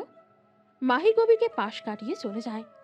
স্যার, ওর কথা কিছু মনে করবেন না। এটুকু বয়সে অনেক কিছু ঘটে গেছে তার সাথে, তাই এমন আচরণ করে ফেলেছে, নয়তো মেয়েটা অনেক ভালো। কবির মহিলাটির কথা শুনে কিছু না বলে এগিয়ে যায়। মহিলাটি ভয়ে ভয়ে তার পিছু নেয়। এই চ্যারিটির টাকা যে আশ্রমের খুব দরকার। মাহি নিজেকে শক্ত রেখেছে। কাঁদবে না সে। সে নিজেকে দুর্বল প্রমাণ করতে চায় না। হঠাৎ খিল লাগানোর শব্দে পিছে তাকায় মাহি। কবিরকে দেখে ভয় পেলেও প্রকাশ করে না। কি সমস্যা? কি চাই? তোমাকে। মাহি আশ্চর্য হয়ে তাকায়। পরক্ষণেই রেগে দাঁত কিচমিচ করে বলে। ভক্ত করেছেন, আবার কি চাই? কবির রেগে গিয়েও রাখে না। শান্ত গলায় বলে। তোমাকে চাই মানে তোমাকে চাই, কিন্তু আগে আমার কথা শোনো প্লিজ। মাহি কবিরের এগোনো দেখে হাতের কাচের কেচি ধরে বলে। এ একদম আমার কাছে আসবেন না। আমি কিন্তু আপনাকে আঘাত করে দেবো, ছোবেন না আমায়। মাহি, আমার কথাটা একবার শোনো। মাহির চিৎকারে আশ্রমের সবাই চলে আসে। মাহি কবিরকে ধাক্কা দিয়ে ফেলে দিয়ে দরজা খুলে দেয়। মহিলাটিকে দেখে ভয়ে জড়িয়ে ধরে। এদিকে ধাক্কা দেওয়াতে কবির পড়ে গিয়ে ভাঙা চেয়ারে লেগে হাত কেটে যায়। এদিকে মাহি প্যানিক অ্যাটাক আর অতিরিক্ত স্ট্রেসে জ্ঞান হারিয়ে ফেলে। কবির ছুটে আসে। তাড়াতাড়ি করে তুলে রুমে শুইয়ে দেয়। ডক্টরকে কল করে আসতে বলে। কবির ওর রক্তাক্ত হাত দিয়ে মাহির দুহাত জড়িয়ে ধরে বলে। এই মাহি, সরি, চোখ খোলো প্লিজ। বাকি সবাই অবাক হয়ে যায়। কি হচ্ছে কিছুই বুঝতে পারছে না। মহিলাটি অর্থাৎ হানিফা বেগম বলে। কিছু হয়নি ওর। কবির রেগে বলে। কিছু হয়নি মানে? ও চোখ খুলছে না, আর আপনি বলছেন কিছু হয়নি? কবিরের রেগে যাওয়াতে হানিফা আমতা আমতা করে বলে। এই সময়ে হয় এমন। কবির আশ্চর্য হয়ে বলে। এই সময় মানে? হানিফা বেগম বলে। আসলে ও 2 মাসের অন্তঃসত্ত্বা। মাথায় যেন বাজ পড়ল কবিরের। মানে মাহি প্রেগনেন্ট? কবিরের হাত আপনা আপনি চলে গেল মাহির পেটে। এখানে ওর বাচ্চা আছে, ওর আপন বাচ্চা। ভাবতেই খুশিতে চোখ জলজল করে উঠল কবিরের। স্যার, বলেছিলাম কি আপনার হয়তো ওকে পছন্দ হয়েছে, কিন্তু ও প্রেগনেন্ট। আসলে ওকে রেপ করা হয়েছে, আর কার না কার বাচ্চা ও নিজেও জানে না কে ওকে রেপ করেছে। আমাদের এখানে অনেক সুন্দরী মেয়ে আছে। আগে কিছু বলতেই পারল না। কবির পাশে থাকা জগ তুলে আছাড় মারে। রাগের চোখ লাল হয়ে গেছে। প্রচুর রেগে বলে। চুপ, একদম চুপ। মাহি আমার ওয়াইফ, খবরদার ওর নামে উল্টাপাল্টা কিছু বললে জ্যান্ত কবর দেব। আর কি বললেন? কার না কার বাচ্চা? খবরদার আমার বাচ্চার দিকে আঙুল তুলেছেন তো। ওর পেটে আমার বাচ্চা, আমার কবির চৌধুরীর অংশ। হানিফা বেগম চোখ বড় বড় করে তাকিয়ে আছে। শুকনো একটা ঢোক গিলে একপাশে চুপ করেই রইল সে। কিছুক্ষণ পর ডাক্তার আসে, চেক করে বলে। কে হয় তোমার? কবির সোজা সাপটা জবাব দেয়। ওয়াইফ। শুনে কিছুটা অবাক হয় ডাক্তার সাহেবা। তোমার বউ অনেক ছোট, এই বয়সে বাচ্চা না নিলেও হতো। শরীর অতিমাত্রায় দুর্বল, এই রকম চললে বড় ক্ষতি হয়ে যাবে। মনে হয় অতিরিক্ত টেনশন করে। এত টেনশন করলে বাচ্চার সাথে নিজের জীবনও রিস্কে থাকবে। শরীরও দুর্বল। আমি কিছু টেস্ট আর ওষুধ লিখে দিচ্ছি, টেস্ট করিয়ে আমার সাথে দেখা করবেন। আর এই ওষুধগুলো টাইম টু টাইম দিবেন। ডাক্তারের সাথে বেরিয়ে যায় হানিফা বেগম। কবির এক ধ্যানে মাহির দিকে তাকিয়ে রইল। মাহির জ্ঞান ফিরে পাশে দেখে হানিফা বেগম বসে আছে। উনি স্বভাবসুলভ ধমক দিয়ে বলে। এখনই এত জ্ঞান হারানোর কি আছে বাপু? কই, আমি তো 4টা ছেলে মেয়ে জন্ম দিয়েছি, এমন তো হয়নি। এই না, খাবার খেয়ে আমাকে উদ্ধার করো। মাহি ধীর কণ্ঠে বলে। উ- উনি কি চলে গেছে? উনি কে? মানে ওই যে আজ।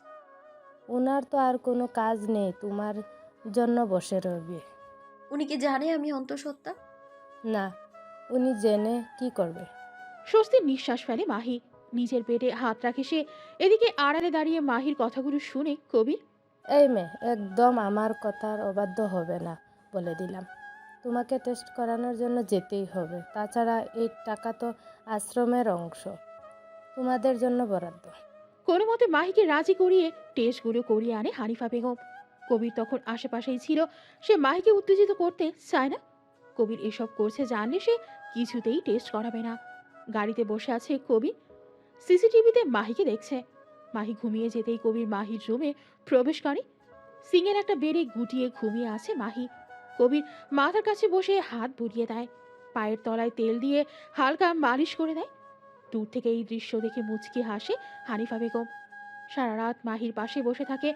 হুট করে যদি মাহির কিছু লাগে, যদি শরীর খারাপ করে, এরপর ভোরের দিকে বের হয়ে যায় কবির। এভাবেই কেটে যায় 2 দিন। রিপোর্টে পেয়ে স্বস্তির নিঃশ্বাস ফেলে কবির। রিপোর্টে সব ভালো, কিন্তু মাহির শরীর দুর্বল, খেতে হবে আর ওষুধগুলো খেতে হবে। বেশি টেনশন করা যাবে না, আরাম করতে হবে। এদিকে মাহিও স্বস্তির সাথে থাকছে। কবির আসছে না দেখে, কিন্তু সে তো আর জানে না কবির তার সামনে না থাকলেও তার সাথেই আছে, সর্বক্ষণ তাকে চোখে চোখে রাখছে। মাহি গোসল করে রুমে এসে ভেজা চুলগুলো শুকাচ্ছে। সদ্য গোসল করা রমনের দিকে তাকিয়ে আছে কবির। সে কখনো মাহিকে সেভাবে খেয়ালই করেনি। উজ্জ্বল শ্যামলা বর্ণের অসম্ভব সুন্দর একটা মায়াবী পুতুল বলা যায় মাহিকে। লম্বা চুলগুলো উড়ে এসে তার মুখে পড়ছে। হঠাৎ কারেন্ট চলে যাওয়ায় বিন্দু বিন্দু ঘাম জমেছে কপালে। গরম পড়েছে অনেক, বাধ্য হয়ে চুলগুলো খোপা করে দেয়। এতেই মেজাজ বিগড়ে যায় কবিরের। ভেজা চুল বেঁধে রাখলে ঠান্ডা লেগে যাবে। বড় কথা হলো মাথা ব্যথাও তো করতে পারে। কাউকে কল করে কি যেন বলতেই কারেন্ট চলে আসে। এদিকে মাহি ও স্বস্তির নিঃশ্বাস ফেলে, বাপরে যা গরম। আবার এত তাড়াতাড়ি কারেন্ট চলে আসায় অবাকও হয়। এখানে কারেন্ট গেলে ঘন্টাখানেক পরেই আসে। কয়েক মিনিটেই কারেন্ট আসায় অবাকই হয়েছে। মাহি নিজের অবাকত্বকে বেশি প্রশ্রয় না দিয়ে বাচ্চাদের পড়ানোর জন্য এগিয়ে যায়। কিন্তু বাচ্চাদের বিল্ডিংয়ে মেরামত চলছে দেখে এক দফা অবাক হয়ে তাকায়। যতটুকু জানে এই আশ্রমটার ফান্ড অনেক কম। মিসেস হানিফা বেগমকে দেখে এগিয়ে গিয়ে বলে। ম্যাম এসব কি হচ্ছে? দেখোছই তো কি হচ্ছে। এই বিল্ডিংটা মেরামত করে রং করবে। বাচ্চাদের ভাঙাচোরা চৌকির বদলে নতুন চৌকির ব্যবস্থা করা হয়েছে। এখন বাচ্চাদের আর নিচে ঘুমাতে হবে না। আজ তো পড়ানো নাই, তুমি যাও, রেস্ট করো। ম্যাম আপনি অনুমতি দিলে আমি একটু বাইরে যেতে পারি। কোথায় যাবে? একটু কাজ আছে। ঠিক আছে, যাও। অনুমতি পেয়ে মাহি বেরিয়ে পড়ে। 2টা মাস হয়ে গেল সে দাদু নামক ব্যক্তিটিকে দেখেনি। হাজার হোক বাবা মার পরে সেই একজন আপন বলেছিল। মাহি বোরখা পরে ন্যাকা পরে নেয়। কিছু দূর হেঁটে বাসের জন্য অপেক্ষা করতেই বাস চলে আসে। মাহি বাসে উঠে পড়ে। এত গরম, তার উপর এই মানুষের ভিড়ে অস্বস্তি লাগছে খুব। তার উপর একটা লোক কিভাবে যেন চেয়ে আছে তার দিকে। মাহি সিটে হেলান দিয়ে মাথা এলিয়ে দেয়। ইদানিং শরীর বড্ড অচল হয়ে গেছে। ধপ করে পাশের সিটে কেউ একজন বসতেই পাশে তাকায় মাহি। মাস্ক পরিহিত একটা লোক, তার পাশের ওই লোকটা কোথায় গেল? যাই হোক, অমন অশ্লীল লোকের থেকে তো ভালো গায়ে ঘেঁষছে না। অস্বস্তিও কম লাগছে। দূরত্ব রেখে সিটে হেলান দেয় মাহি। নিকাপটা একটু সরিয়ে জানালার দিকে মুখ করে বসে। সিটে আরো একটু হেলেই চোখ বন্ধ করে পেটে হাত রেখে বলে, এই দুনিয়ায় তোমার আম্মু বড্ড অসহায়। তুমি ছাড়া হয়তো তোমার আম্মুর আর কেউ নেই। এই নিষ্ঠুর পৃথিবীতে তোমাকে এনে কোনো ভুল করছি না তো আমি? কবির মাহির ধীরে বলা কথাও কান পেতে শুনল। একটা দীর্ঘশ্বাস ফেলে চুপ করেই রইল। পাশে বসা ব্যক্তিটি আর কেউ নয়, কবির। মাহিকে একা ছেড়ে কোনো রিস্ক নিতে চায় না সে, তাই সাথেই এসেছে। তবে অচেনা বেশে।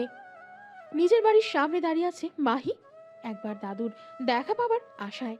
এই সময়ে দাদু নামাজ পড়তে বের হয়, কিন্তু নামাজের সময় পার হয়ে গেছে। দাদুকে বেরোতে না দেখে হাতের রং ওঠা ঘড়ির দিকে তাকায়। এখন না গেলে বাস আর পাবে না মাহি। তাছাড়া ট্যাক্সিতে যাবার টাকাও নেই তার কাছে। এই গরমে বোরখা নেকাব পরে অস্থির লাগছে মাহির। বাড়ির সামনের রাস্তা থেকে হেঁটে খানিকটা পথ যেয়ে নেকাবটা তুলে মাহি ব্যাগ থেকে পানির বোতল নিয়ে মুখে পানি দেয়। একটু পানি খেয়ে ব্যাগে রেখে হাঁটতে থাকে।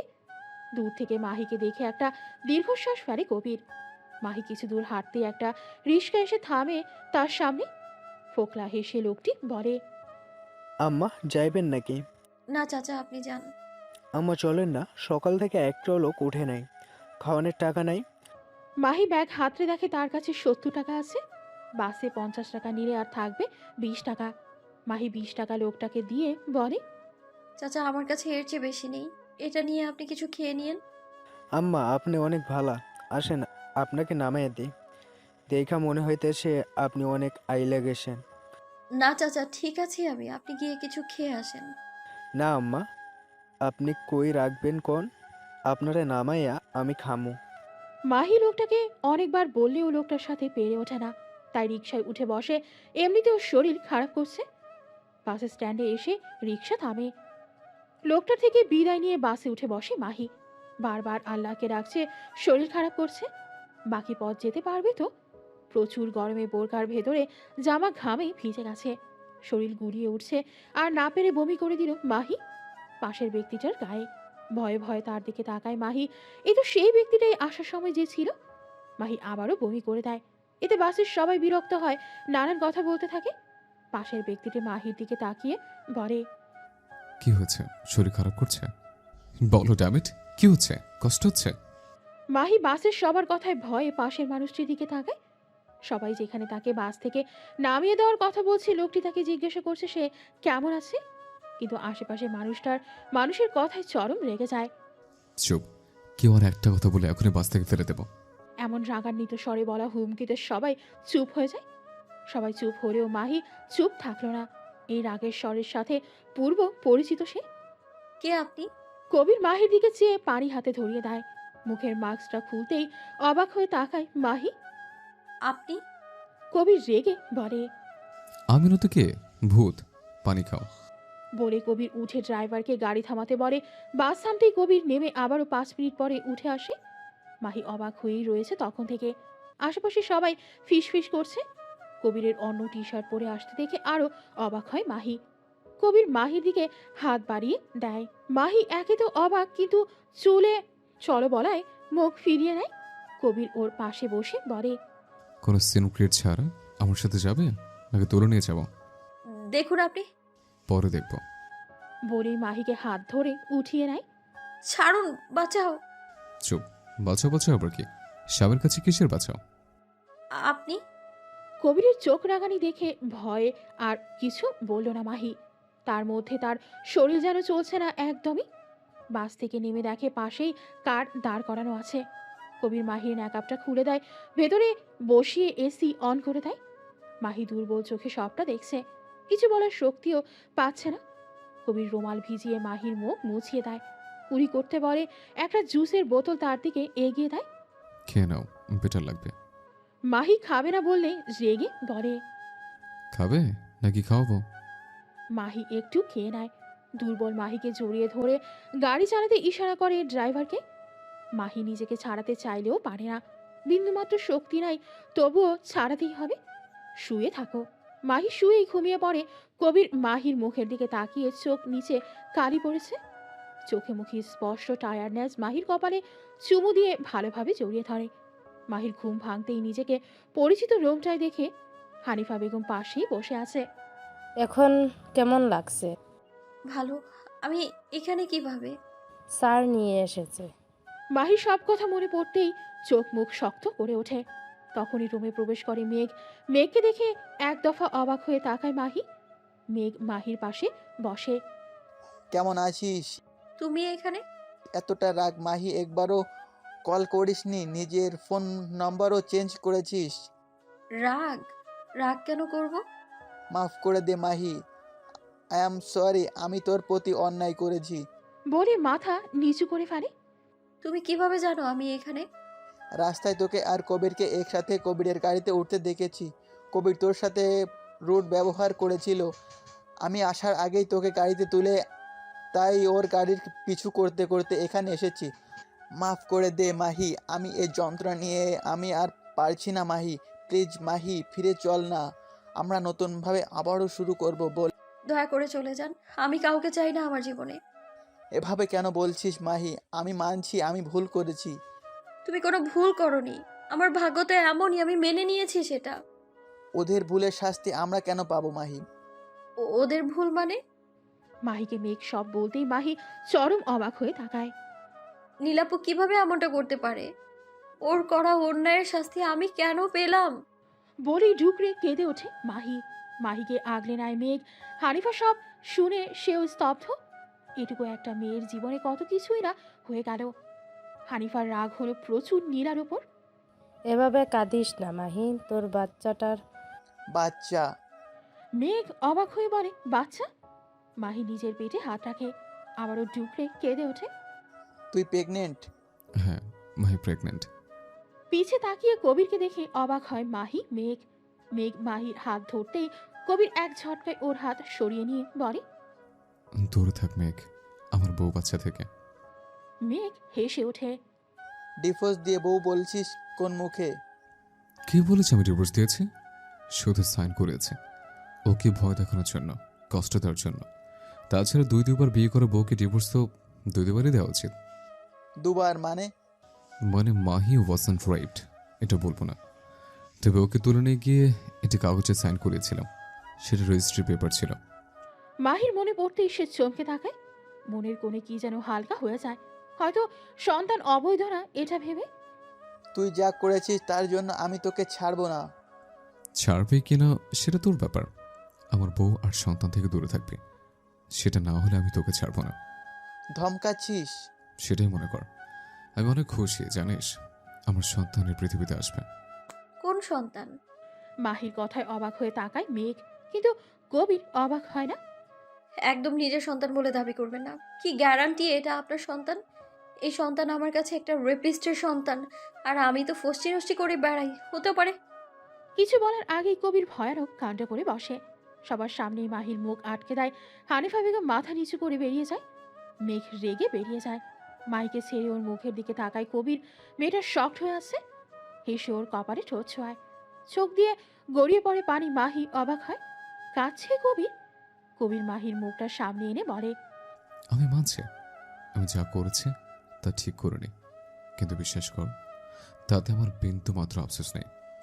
আমার করা অন্যায়ের শাস্তি আমার সন্তানকে দিও না। তোমার যে শাস্তি দেওয়ার আমাকে দাও, আমি টু শব্দও করবো না। তুমি যা বলবে তাই করব। যা বলবো করবেন? বলে দেখ। আমায় ডিভোর্স দিয়ে দিন। আমি পারবো না আপনার সাথে থাকতে। আমি জানি আপনি আমায় জোর করে আপনার সাথে থাকতে বাধ্য করবেন, কিন্তু আমি পারবো না থাকতে। কবির বিচলিত হয় না, খুব শান্তভাবে বলে, দিব। অবাক হয়ে তাকায় মাহি। কবির যে মেনে যাবে ভাবতেই পারিনি। তবে একটা শর্ত আছে। শর্ত? আমি জানি তুমি আমাকে ভালোবাসো না, ভালোবাসতে পারবেও না, এতে তোমার দোষ নেই। তবে শর্ত এটা আছে, আমার সন্তান এই পৃথিবীতে আসার পর তুমি আমাকে দিয়ে দেবে। মা হিসেবে কোনো অধিকার দেখাতে পারবে না। এরপর তুমি তোমার জীবন মেঘের সাথে শুরু করতে পারো। ও আমারও সন্তান। হ্যাঁ, আমি অস্বীকার করছি না, আমার বেঁচে থাকার জন্য আমার সন্তান আমার চাই।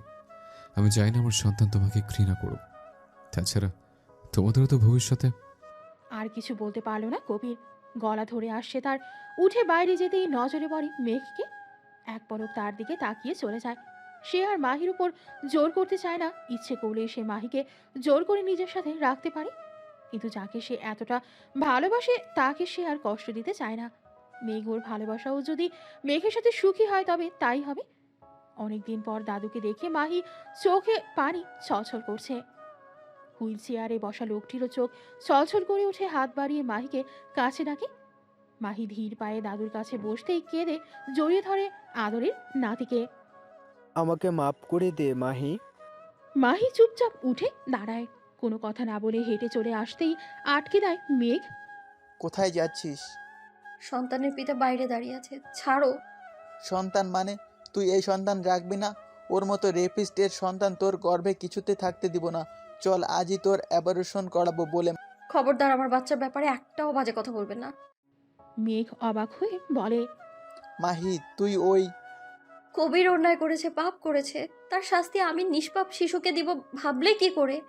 আমার সন্তান নিয়ে একটা বাজে কথা বললে আমি ছেড়ে কথা বলবো না একদম। বলে রেগে হনহন করে বেরিয়ে যায় মাহি। মেঘ মাহির এমন রৌদ্র রূপ দেখে অবাক হয়েছে। এত কিছু হলেও মাহিকে এতটা রাখতে দেখেনি মেঘ। আসলে মারা এমনই হয়, সন্তানের জন্য সব রূপ ধারণ করতে পারে। সহজ সরল মেয়েটাকে এভাবে রাখতে দেখে অবাক হয়েছে সবাই। মাহি? কবিরের ডাকে ওর দিকে তাকায় মাহি। ধন্যবাদ কেন? আজকের জন্য। আপনি আবার এটা ভাববেন না যে আমি আপনার করা অন্যায়ের কথা ভুলে গেছি। এখন কোথায় যাচ্ছি? বাসায়। আপনার মা কি মানবে এটা আপনার সন্তান? উনি স্টপ মাহি। কে কি মানলো আর না মানলো তাতে কিচ্ছু চাইছে না। নো মোর ওয়ার্ডস। হুট করে কবিকে রেগে যেতে দেখে চুপ হয়ে যায় মাহি।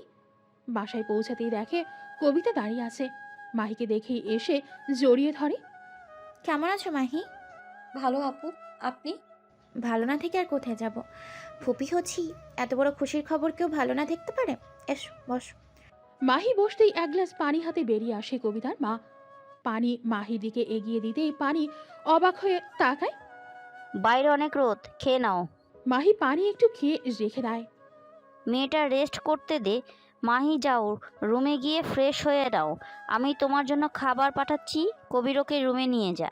কাজল বেগমের এমন ব্যবহারে অবাক হয় মাহি।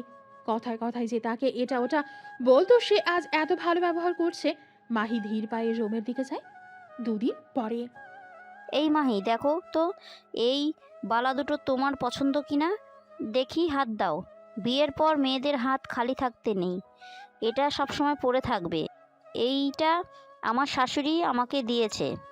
কাজল বেগম কিছুক্ষণ থেমে বলে,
মাহি আগ্রহ নিয়ে তাকায়।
মাহি কাজল বেগমের যাওয়ার দিকে তাকিয়ে একটা দীর্ঘশ্বাস ফেলে।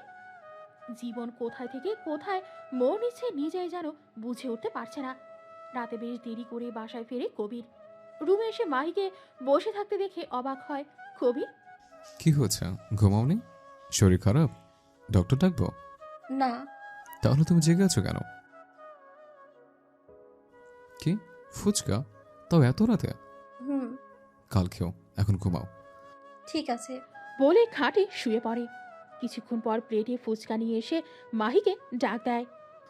মাহি, হুম, নাও খাও।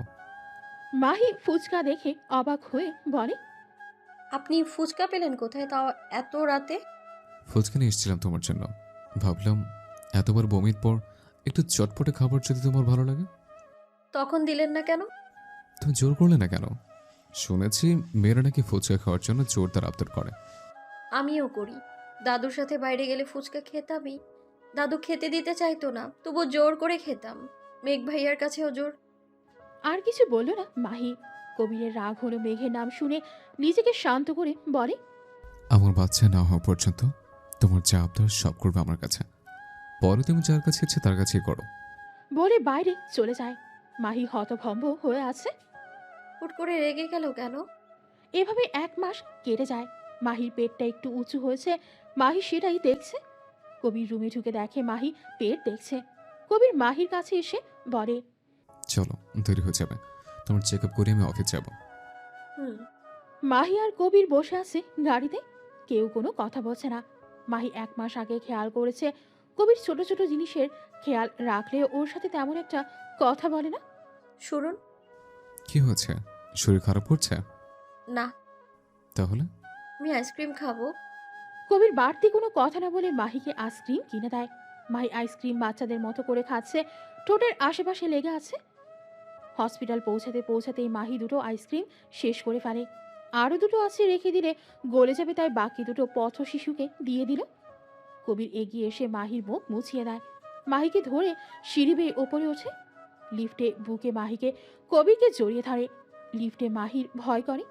কবির ছোট একটা দীর্ঘশ্বাস ফেলে আগলে রাখে মাহিকে। জি। কবির মাহিকে নিয়ে বেরিয়ে আসে। লিফটের বুকে মাহিকে আগলে ধরে কবির নিজে থেকে। এতে মাহি কিছুটা অবাক হয়। লিফটের নিচ থেকে জড়িয়ে ধরে না কবির। মাহি মুখটা তুলে কবিরকে দেখে আবারও মাথা নিচু করে নেয়। লিফটের দরজা খুলে ঢুকে ম্যাঘ। মেঘ জানে মাহি লিফটে উঠতে ভয় পায়, তবে মাহিকে কবিরের কাছে দেখে রাগ হয় তার। কেমন আছেন শালাবাবু? মেঘ বিরক্ত হয়ে বলে, ডোন্ট মি দ্যাট। শালাকে শালা ডাকবো না তো কি ডাকবো? মেঘ কবিরের দিকে পাত্তা না দিয়ে মাহির দিকে তাকায়। শুকিয়ে গেছিস। কেমন আছো? চলছে, বাড়িতে আয়, দাদু তোর কথা বলে। সময় হলে যাব। সময় হলে যাব শুনেই কবিরের বুকে ছ্যাত করে ওঠে। হাত একটু আলগা করতেই মাহি শক্ত করে ধরে। হঠাৎই লিফট বন্ধ হয়ে যায়। কি হলো? মনে হচ্ছে লিফট আটকে গেছে। শিট। কবির কাউকে ফোন করে কিন্তু নেটওয়ার্কের সমস্যা করছে। লাইটও নিভে যায়। মাহি প্যানিক করতে থাকে। মেঘ দরজা ফিরিয়ে যাচ্ছে। মাহি তুই ঠিক আছিস? কিছু হবে না, আমি আছি তো। বলে মাহির হাত ধরে। কবির কি করবে ভেবে পাচ্ছে না। মাহি প্যানিক করছে, তাই আপাতত ওকে সামলাতে হবে। মেঘ, তুই ওকে দেখ, আমি দরজা খোলার চেষ্টা করছি। কবির মাহির হাত মেঘের হাতে দেয়। দরজা খোলার চেষ্টা করেও ব্যর্থ হয়ে যায়। মাহির দিকে তাকিয়ে দেখে মাহির শ্বাস নিতে কষ্ট হচ্ছে। কবির মাহির দিকে এগিয়ে হাত ধরতেই মাহি কবিরকে জড়িয়ে ধরে। কবির মাহির হাতটা ছাড়িয়ে বলে, 1 মিনিট মেঘের কাছে থাকো, আমি দরজা খোলার চেষ্টা করি। মাহি আরো শক্ত করে জড়িয়ে ফুপিয়ে ওঠে। কবির মাহির দুগালে হাত রেখে মুখটা উঁচু করে। আমার বাচ্চা বলেই ফুপিয়ে ওঠে। কিচ্ছু হবে না আমাদের বেবের, আমি আছি তো, জোরে শ্বাস নাও, কিচ্ছু হবে না। মাহি একটু শান্ত হলে কবির ওর মাথা বুকে চেপে ধরে বলে। শোনো। ধূপ ধূপ শব্দ মাহির কান পৌঁছাতেই মাহি চুপ হয়ে যায়। কবির মাথায় বার কয়েক চুমু দিয়ে চোখ বন্ধ করে নেয়। মেঘ নিঃশব্দে সবটা দেখছে। একটু পরেই লিফটের দরজা খুলে যায়। কবির মাহিকে নিয়ে বের হয়। ডক্টর সামনেই ছিল, তিনি দ্রুত মাহিকে চেক আপ করে। ঠিক আছে, ভয় পেয়েছে শুধু। কবির স্বস্তির নিঃশ্বাস ফেলে বলে, মাহি দেখ, সব ঠিক আছে। উম, ওনাকে বাসায় নিয়ে যান, এমনিতেই বাচ্চা মেয়ে, তাই হয়তো ভয় পেয়েছে। কবির এভাবেই কোলে করে মাহিকে গাড়িতে বসিয়ে দেয়। কবির নিজের সিটে বসে দেখে মাহি কাঁপছে। মাহিকে আবারও বুকে জড়িয়ে গাড়ি চালায় কবির। দূর থেকে ওদের যাওয়া দেখে দীর্ঘশ্বাস ফেলে মেঘ। কাজল বেগম মাহিকে অচেতন দেখে ভরকে যায়। মাহি ঘুমিয়ে আছে। কথাটা বলেই নিজের রুমে নিয়ে যায় কবির। শুইয়ে মাথায় চুমু দিয়ে উঠতে গিয়েও পারল না। মাহি তার শার্ট খামচে ধরে রেখেছে। এত জোরে ধরেছে যে শার্টের বোতাম ছিঁড়ে বুকের খানিকটা দেখা যাচ্ছে। কবির মাহির ঘুমন্ত মুখের দিকে তাকিয়ে আছে। বেবিকে দিয়ে কি চলে যাবে মাহি? পারবে কি তোমার ছাড়া থাকতে? আমার বাচ্চা পারবে কি তোমার ছাড়া বাঁচতে? এইভাবে আঁকড়ে ধরে রেখো না প্লিজ। কবিরের চোখের পানি ছলছল করছে। কবির পাশে শুয়ে মাহিকে বুকের মাঝে আগলে নেয়। তখন ডক্টর ইঞ্জেকশন পুশ করেছিল, তাই মাহি ঘুমাচ্ছে। মাহির ঘুম ভাঙতেই পিট পিট করে চোখ খুলে নিজেকে কবিরের বাহু জোরে দেখে ছট করে উঠে বসে। কবিরেরও ঘুম ভেঙে যায়। মাহির দিকে তাকিয়ে দেখে সে মাথা নিচু করে বসে আছে। এখন ঠিক আছো? আপনার বুকের কাছে রক্ত কেন? বিড়াল খামচে দিয়েছে। এ ম্যাম, আপনি যে আমাকে সেই লিফট থেকে জড়িয়ে ধরেছিলেন, এটা তার প্রমাণ। সরি। সরির কিছু নেই, আমার বাচ্চার জন্য আমি সব করতে পারি, এটা তো সামান্য ব্যাপার। মাহি মন খারাপ করে বিড়বিড় করে বলে, শুধু বেবির জন্য করছে মাহি। নিজেকে এতটাও ভাগ্যবতী মনে করিস না। বেবি হলেই তোর প্রয়োজন শেষ। প্রয়োজন কখনো প্রিয়জন হয়ে ওঠে না। মাহিকে বিড়বিড় করতে দেখে কবির বলে। কি বিড়বিড় করছো? মাহির হঠাৎই রাগ হয়, রেগে বলে, তাতে আপনার কি? মাহিকে প্রথম এভাবে রাখতে দেখে ভোরকে তাকায় কবির। তুমি রাখতেও জানো? কবিরের কথায় আরো রাগ হচ্ছে মাহির। না, আমি কেন রাখতে পারবো? রাগ তো শুধু আপনার মতো মহান মানবের জন্য। মাহি বিড়বিড় করতে করতে বাইরে চলে যায়।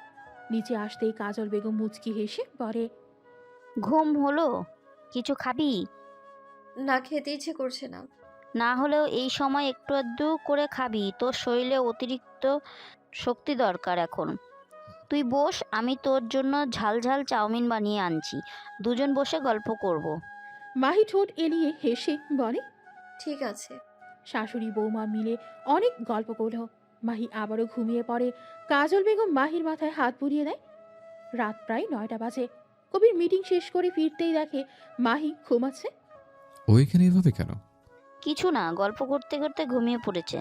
যা ওকে রুমে নিয়ে যা, রাতে আমি খাইয়ে দিয়েছি, তোর জন্য খাবার পাঠিয়ে দিচ্ছি, খেয়ে নিস।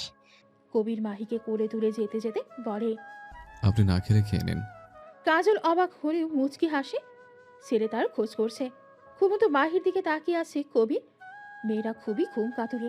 কবির পাশে শুয়ে পড়ে, এপাশ ওপাশ করে ঘুম আসছে না। কবির এবার মাহিকে বুকে টেনে নেয়। শান্তি অনুভব হতেই ঘুমের রাজ্যে পাড়ি জমায়। এভাবেই চলতে থাকে সময়। কেটে যায় আরও 4 মাস। এই 4 মাসে মাহির পেটটা আরও একটু উঁচু হয়েছে। এখন 8 মাস চলছে। হাঁটতে চলতে বেশ কষ্টকর হয়। আহ! কবির ল্যাপটপে কাজ করছিল, হঠাৎ মাহির চিৎকারে ছুটে আসে। কি হয়েছে? লাথি মেরেছে কি? কে? কার তো সাহস? আপনার গুণধর বাবু। হাহ, মাহি কবিরের হাত পেটে রাখতেই কিছু অনুভব হতেই কবির অবাক হয়ে বলে। ও নড়ছে, মায়ের রেসপন্স করছে। খুশিতে কবিরের চোখ টলমল করছে। হ্যাঁ মামনি, বাবাই, আমি তোমার বাবা। আবারও লাথি মারে। কবির খুশি হয়ে কান্না করে দেয়। মাহির চুলগুলো তেল দিয়ে দিচ্ছে কবির। তেল দিয়ে চুলগুলো বেঁধেই পায়ের কাছে বসে পড়ে। পা বেশ খানিকটা ফুলে গেছে, তাকে টেপা লাগছে। কবির তেল হাতে মাহির পা মালিশ করে দেয়। মাহি বাধা দেয় না, কারণ শুনবেন না। পপকর্ন খাচ্ছে আর অগ্নি চোখে তাকাচ্ছে মাহি কবিরের দিকে। কবির তো কথা বলায় মগ্ন। এত কিসের কথা তার ফুপির মেয়ের সাথে সে বোঝে না। আর এই মেয়ে ও বলিহারি এসে একদম জমে গেছে। যায় না কেন? উফ নিতু, তোকে কতবার বলবো যে আমি তোকে ভালোবাসি না। কেন? ওর মাঝে এমন কি আছে তা আমার মাঝে নেই?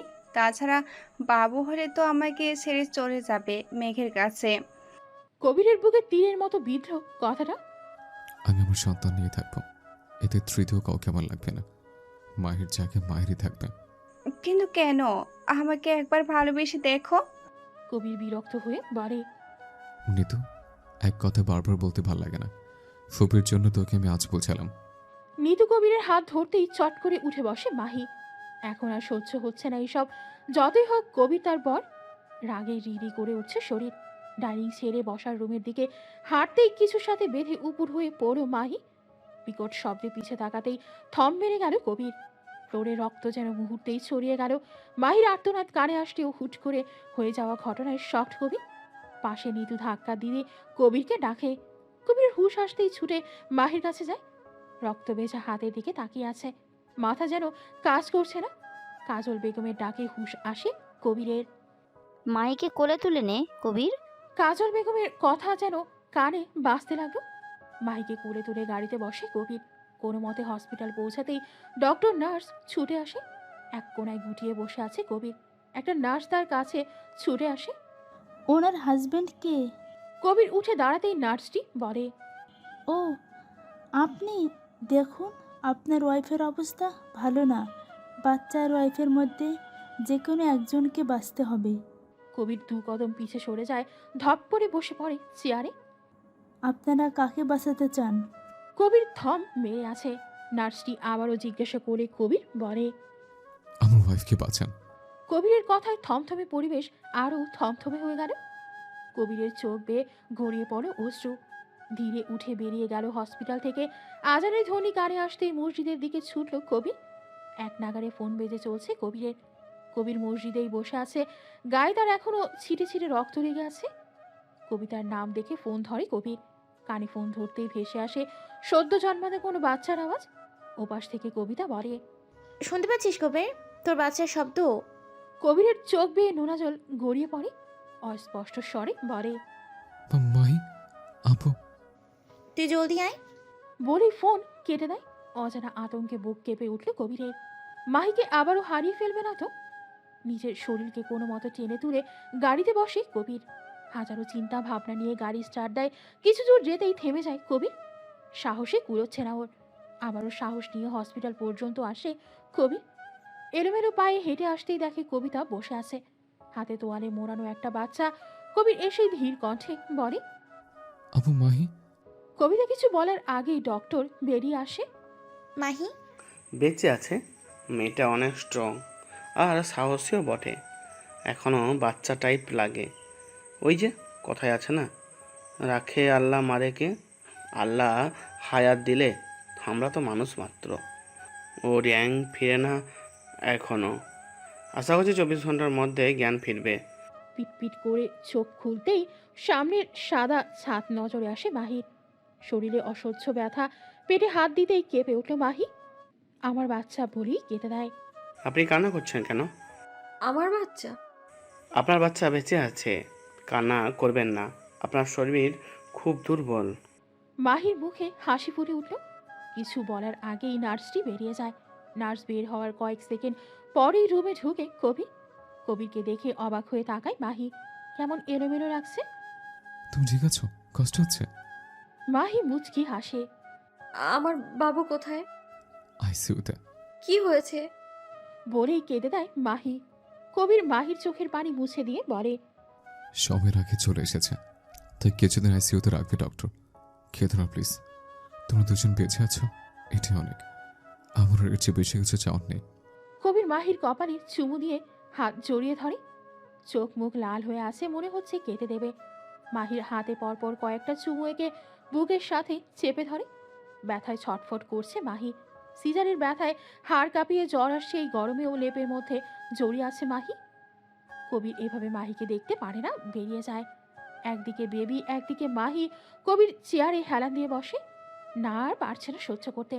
হঠাৎ কেউ মাথায় হাত রাখতেই পাশে তাকিয়ে কাজলকে দেখে জড়িয়ে ধরে কেঁদে দেয় কবির।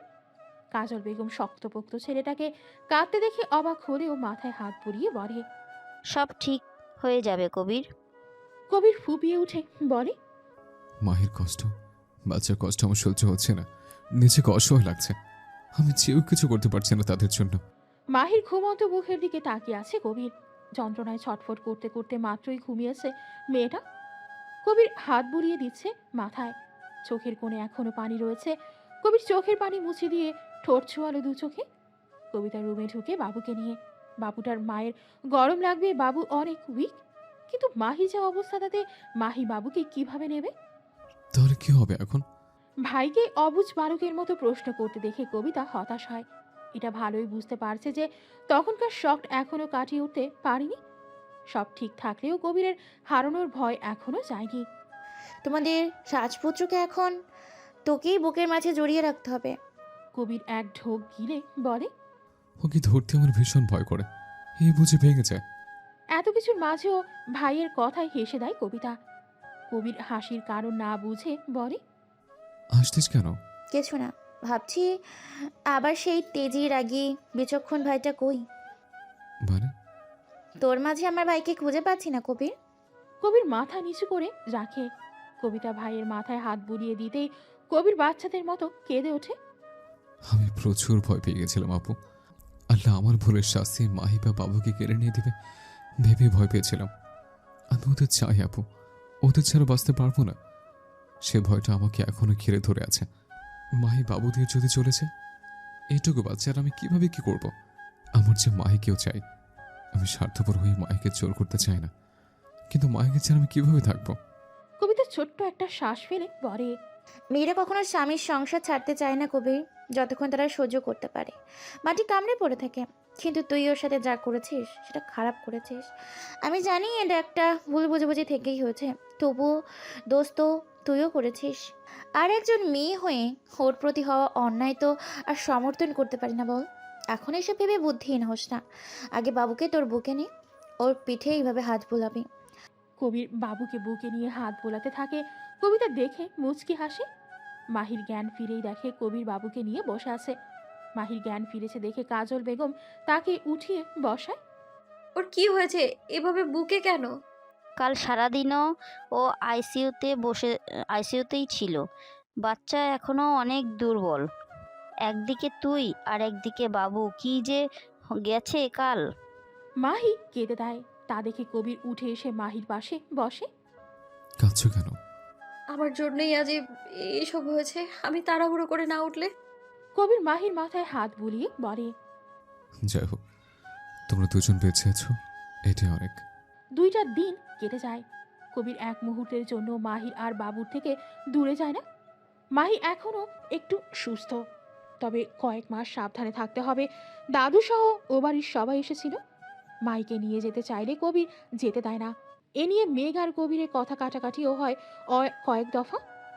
আজ ছুটি দিলে তারা বাড়ি চলে আসে। বাসায় এসেই চমকে যায়, পুরো বাসা সুন্দর করে সাজিয়েছে, সামনে ফুল দিয়ে লেখা ওয়েলকাম হোম। কবির মাহির কোলে বাবুকে দিয়ে বলে একটু শক্ত করে ধরো। বলে কোলে তুলে নেয়। বাকি সবাই ছবি তুলেছে, ভিডিও করছে। কবির মাহিকে রুমে নিয়ে খাটে বসিয়ে দেয়, বাবুকে পাশে শুইয়ে বলে কিছু খাবে? খেয়েই তো আসলাম। আমি ফ্রেশ হয়ে আসছি। আচ্ছা শুনুন। হুম। না কিছু না। মাহি, আমাকে সব বলবে প্লিজ? যা মনে হয় আমি সব শুনবো। নিজের এতটুকু ক্ষতি করো না প্লিজ। মাহি কবিরের দিকে তাকিয়ে মাথা নিচু করে বলে পানি খাবো। এত জড়তা কেন মাহি? আমি তোমার স্বামী। মাহি কবিরের দিকে তাকায়, কবিরের সেই তেজি মুখটায় এখন চিন্তার ছাপ বিদ্যমান। সরি। সরি কেন বলছো? সারা জীবন নিজের কাছে নিজেই করে এসেছি, শত অসুস্থতার পরেও। এ কিছু বলতে কেমন যেন লাগে। অর্ডার করা অভ্যেস নেই তো, তাই হয়তো। এখন থেকে অভ্যাস কর, বুঝলে? নিজে তো কিছুই চাইবি না, বাবা হওয়ার মতো এত শখের অনুভূতি দিয়েছ, আর ওকে দিয়ে কাজ করাবো না তা কি হয়? কবিতার কথায় মাহি কবির দরজায় তাকায়। মাহি মাথা নিচু করে নেয়। ওরে ছোট্ট পাখি, তুমি লজ্জা পাচ্ছ নাকি? আমার পিচিটাকে আমাকে দাও দেখি। এই যে কবির চৌধুরী, বউকে ফ্রেশ করিয়ে দে, আমি পুচকাটার সাথে একটু ঘুরে আসি। মাহি কিছু বলতে যাবে আগেই কবির বলে যাও, আমি আছি তো। মাহি চোখ বড় বড় করে তাকায়। কবিতাকে কিছু বলার আগেই কবির কবিতাকে ছেড়ে বের করে দেয়। আপনি আপুকে পাঠিয়ে দিলেন কেন? আমি একা একা কিছু করতে পারবো না। যাও বাবা, তোমার বর থাকতে আপুকে কেন লাগবে? মানে?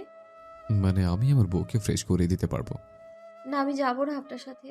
তোমাকে যেতে হবে না, আমি নিয়ে যাচ্ছি। বউ পাখি, এমন লজ্জায় লাল হয়ে যাচ্ছ কেন? মাহি করুণ চোখে কবিরের দিকে তাকায়। কবির মিটমিট হাসছে। অসভ্য লোক। মাহি লজ্জায় বুকে থাকা ছোট্ট জানটাকে বুকের সাথে আগলে নিয়ে মুখ লুকায়।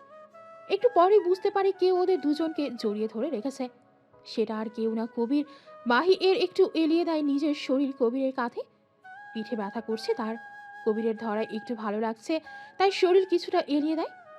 সকাল থেকেই তোড়জোড় চলছে। আজ বাবুর আকিকাতায় দুটো খাসি কাটা হয়েছে, পাশে আবার আরেকটা খাসির মাংস দিয়ে রান্না করা হচ্ছে বিরিয়ানি, আত্মীয় স্বজন আর গরিবদের খাওয়ানোর জন্য। মাহির পরিবারের সবাই এসেছে, নীলাদেরকেও দাওয়াত করেছে কবির। বাবু একদম তোর মতো হয়েছে, তাই না রে মাহি? কি জানি আপু, আমি তো কিছু বুঝতে পারি না। না, একদম কবিরের মতো। মায়ের কিছু পায়নি, তাছাড়া মায়ের কাছে থাকবেই বা কতদিন যে কিছু পাবে। ছেলে শুধু তোমার ভাইয়ের না মিতু, আমার বোনেরও। একদম আমার ভাই বলবে না। তোমার ভাই নাকি? ফুপির মেয়ে তো বোনই হয়।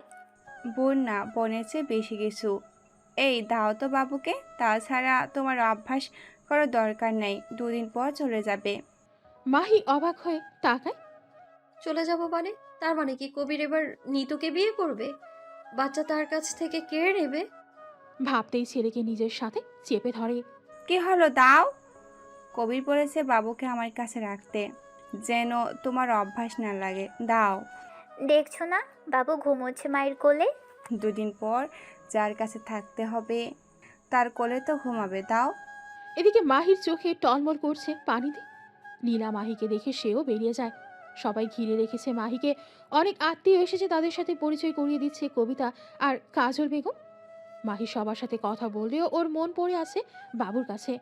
10 মিনিট হয়েছে নিতু বাবুকে নিয়ে গেছে। এমনিতেই প্রি ম্যাচিওর বেবি, তার উপর দুর্বল কয়েকদিনের বাচ্চা।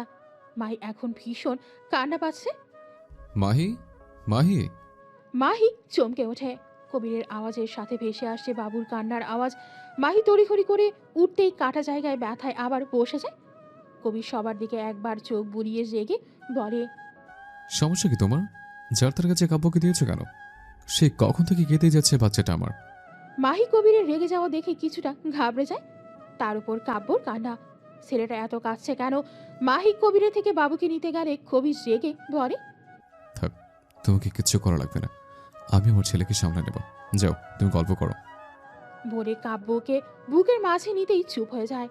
নিতু কাঁচুমাচু করে বলে আমিও তো বুকে নিয়েছিলাম, তখন তো কেঁদেছিল।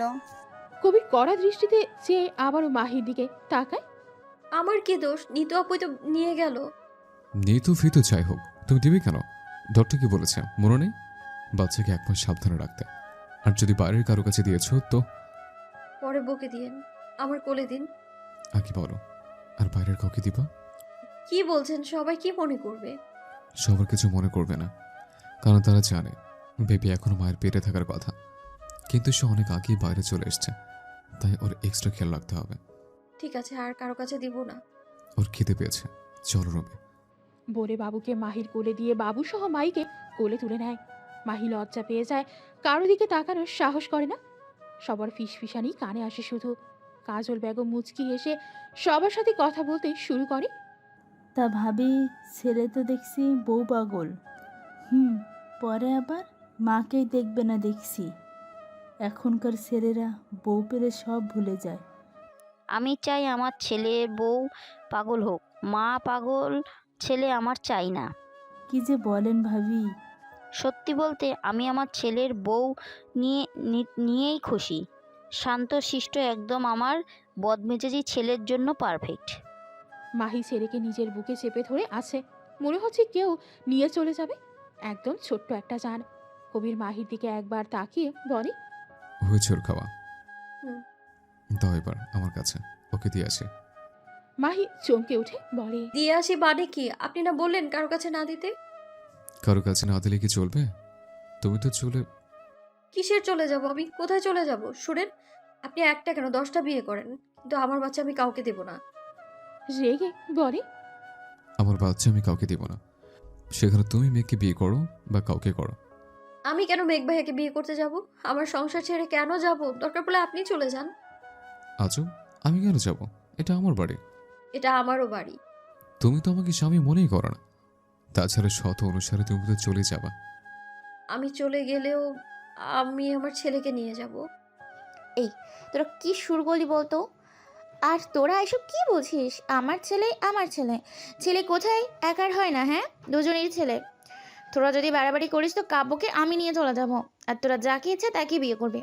তাছাড়া মাহি না হয় ছোট, কিন্তু তুই তো আর ছোট না যে এভাবে ঝগড়া করিস।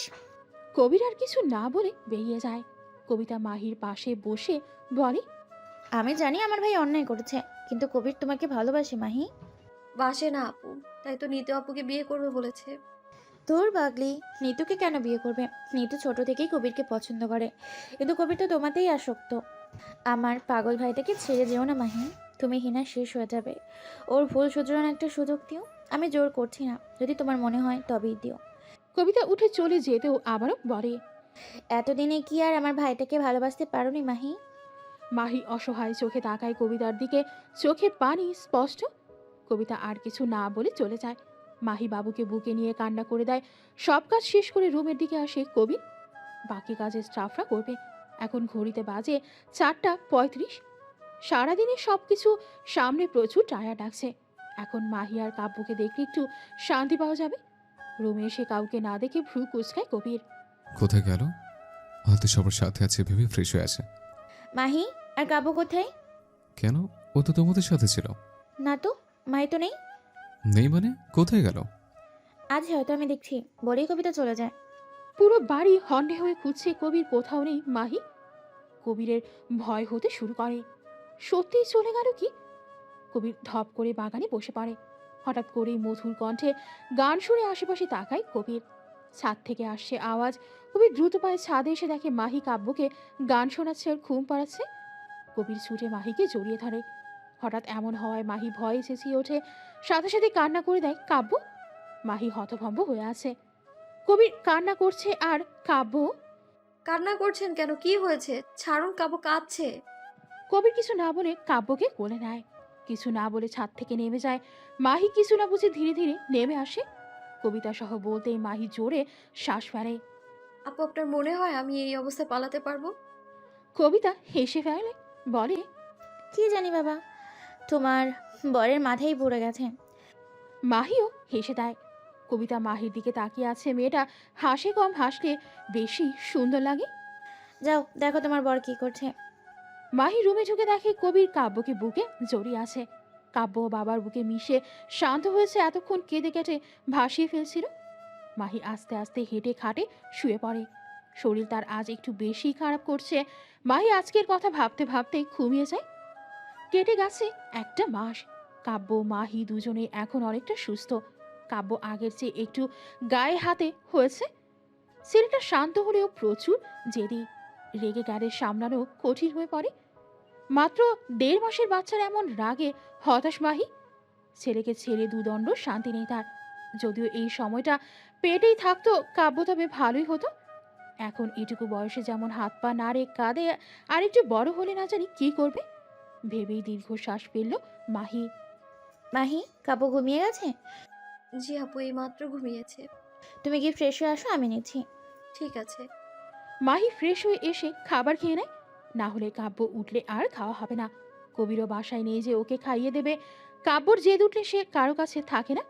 2 দিন হলো সে কাজে বাইরে গেছে। 2 দিনে মাহি কবিরকে অনেক মিস করেছে। কবির থাকলে কাব্যকে সহজেই সামলে নিতে পারে। আচ্ছা আপু, কাব্য বিছানায় ঘুমায় না কেন? শোয়ালেই উঠে কেঁদে ওঠে কেন? কবিতা মুচকি হেসে বলে, কারণ তোমরা ওকে বুকে নিয়ে ঘুমাও তাই। তাছাড়া ও শুরু থেকেই বুকেই ঘুমিয়েছে। তখন তো ম্যাচিওর ছিল না, তাই বাধ্য হয়েই বুকে নিতে হয়। সেই অভ্যাস হয়ে গিয়েছে। রাত বাজে 2টা 30। অসহায়ভাবে তাকিয়ে আছে কবিতা। মাহি কাব্য দুজনেই কাছে। আধ ঘন্টা যাবৎ কেঁদেই যাচ্ছে ছেলেটা। বাড়ির সবাই জেগে আছে, কারো কাছে থামছে না কাব্য। কবিতা চেক আপও করেছে, সব ঠিকঠাক আছে, তবুও কাঁদছে কেন? কাজল বেগম তেল মালিশ করে দিয়েছে পেটে। কবিতা দেখেছে ডানা উঠেছে কিনা, কিন্তু সবই ঠিক আছে, তবুও কাব্য কেঁদেই যাচ্ছে। কাব্যর কান্নায় মাহিও কেঁদে যাচ্ছে, আর বারবার এটা ওটা বলছে, করছে যাতে কাব্য শান্ত হয়, কিন্তু কাব্য তো কেঁদেই চলেছে। কি হয়েছে? কাব্য তো কাছে কেন? আর মাহি, তোমার কি হয়েছে? কথাটা ভয়ে ভয়ে বলে কবির। না জানি কি হয়েছে। কবিরকে দেখে মাহি ছুটে কবিরকে জড়িয়ে ধরে। কবির অবাক হয়, ভয়ে যেন হাত পা নড়ছে না। কাপু, এত কাছে কেন? সেই আধা ঘন্টা ধরে কাছে, থামছি না। কবিরের দিকে তাকিয়ে কথাটা বলে। কবির কাব্যকে কোলে তুলে নেয়। বাবার কোলে প্রায় 5 মিনিট পর শান্ত হয়। সবাই এবার লম্বা শ্বাস ফেলে। মাহি এখনো কাঁদছে। কবির এক হাতে মাহিকে জড়িয়ে ধরে, চোখের পানি মুছে ইশারায় কাঁদতে মানা করে। কবিতা কাজল বেগম এবার শান্তি পায়। মেয়েটা কাব্যকে সামলাতে হিমশিম খাচ্ছিল। কবিতা ফিসফিস করে বলে, খেয়ে এসেছিস? না। আমি খাবার পাঠাচ্ছি, মা ছেলেকে সামনেই খেয়ে নিস। কবির মুচকি একটা হাসি দিয়ে মাথা নাড়ায়। কবিতাও হেসে বেরিয়ে যায়। একটু পরেই কবিতা খাবার নিয়ে আসে। কাব্য তখনও কবিরের কোলে ঘুমাচ্ছে। তুই না আসলে কি হতো এখন? বাপরে! কবির কবিতার কথায় মুচকি হেসে ছেলের কপালে চুমু দেয়। মাহি মাথা নিচু করে বলে, সরি আপু, কাপড় জন্য অনেকক্ষণ সবাই জেগে আছো, তোমরা শুয়ে পড়ো। কবিরকে খাবার খাইয়ে তোমরা ঘুমিয়ে পড়ো। বলেই কবিতা বের হয়ে যায়। তুমি শুয়ে পড়ো, আমি পরে খেয়ে নেব। এখন কাব্য জাগলে আরো কান্না করবে। মাহি কিছু না বলে হাত ধুয়ে খাবার প্লেট নিয়ে কবিরের সামনে বসে। হাঁ করেন। কবির হতবাক হয়ে তাকিয়ে আছে। এভাবে তাকিয়ে আছেন কেন? হাঁ করেন। কবির হাঁ করতেই মাহি এবার খাইয়ে দেয়। কবির খাওয়া শেষ করে বলে, তুমি খেয়েছো? এবার ওকে আমার কাছে দিন, আপনি ফ্রেশ হয়ে আসুন। একটু তুললেই কেঁদে উঠবে। থাক আমার কোলে। 2 দিন শান্তি মতো ঘুম হয়নি তোমার, ঘুমাও। মাহি অবাক হয়। আপনিও তো মনে হয় ঘুমোননি ঠিক মতো। আমি ঠিক আছি। মাহির এখন কান্না করতে ইচ্ছে করছে। সে জানে কবির প্রচুর ট্রায়ার, চোখে মুখে স্পষ্ট বোঝা যাচ্ছে। ওকে দিন আমার কাছে। কেন? আরে দিন তো। কবির মাহির করে দিতেই কাব্য কেঁদে ওঠে।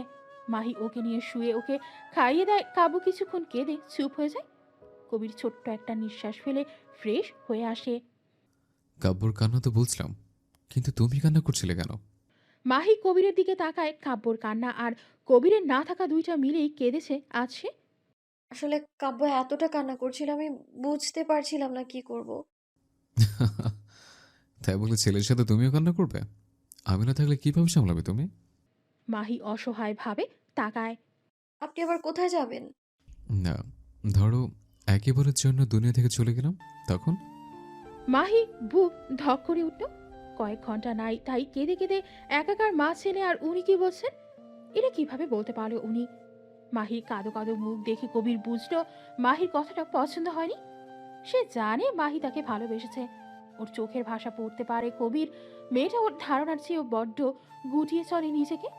কবির চায় মাহি কবিরকে ভালোবাসুক, ওদের সুখের স্বাভাবিক সংসার হোক। এটা মাহিও চায়, সেটাও কবির জানে। তাহলে মুখে বলতে কিসের এত জড়তা? মাহিকে চুপচাপ দেখে কবির উঠে মাহির কাছে বসে কাব্যকে বুকে নিতেই আরো গভীরভাবে ঘুমিয়ে পড়ে। কবির মাহিকে এক হাতে জড়িয়ে ধরতেই মাহি ডুকরে কেঁদে ওঠে। কাঁদছো কেন? আমি তো মজা করলাম বাবা। মাহি এখনো কেঁদেই যাচ্ছে। কবির এক হাতে মাহিকে জড়িয়ে ধরে আছে, কিছু বলছে না। কাঁদু কিছুক্ষণ। ভালোবাসো মাহি? মাহি ঝট করে কবিরকে ছেড়ে দেয়, একটু চেঁচিয়ে বলে, কি ভালোবাসি ভালোবাসি করছেন? আমি কেন মেঘ ভাইয়াকে ভালোবাসতে যাব? আমার ছেলে সংসার ছেড়ে কেন আমি মেঘ ভাইয়াকে ভালোবাসবো? আমি যদি ভালোবাসি তাহলে সেটা আপনাকে ভালোবাসবো। আমি আমার স্বামীকে ভালোবাসি, আমি অন্য কাউকে না। খবরদার আর মেঘ ভাইয়াকে আমাদের মাঝে আনবেন তো আমি চলে যাব যেখানে খুশি। থাকেন আপনি আপনার ছেলেকে নিয়ে, অনেক হয়েছে। আমি কিছু বলি না তাই বলে কি আমার কোনো দাম নেই নাকি? থাকবে কি করে? যার মা নেই বাবা নেই তার আবার কেউ থাকে নাকি? থাকে না তো। আজ এতিম। এই চুপ চুপ, ছেলে উঠলো হয়েছে। মাহি কিছু না বলে রাগে ফুঁসতে থাকে। তুমি রাখতেও পারো মাহি? কোন কথার মাঝে কোন কথা?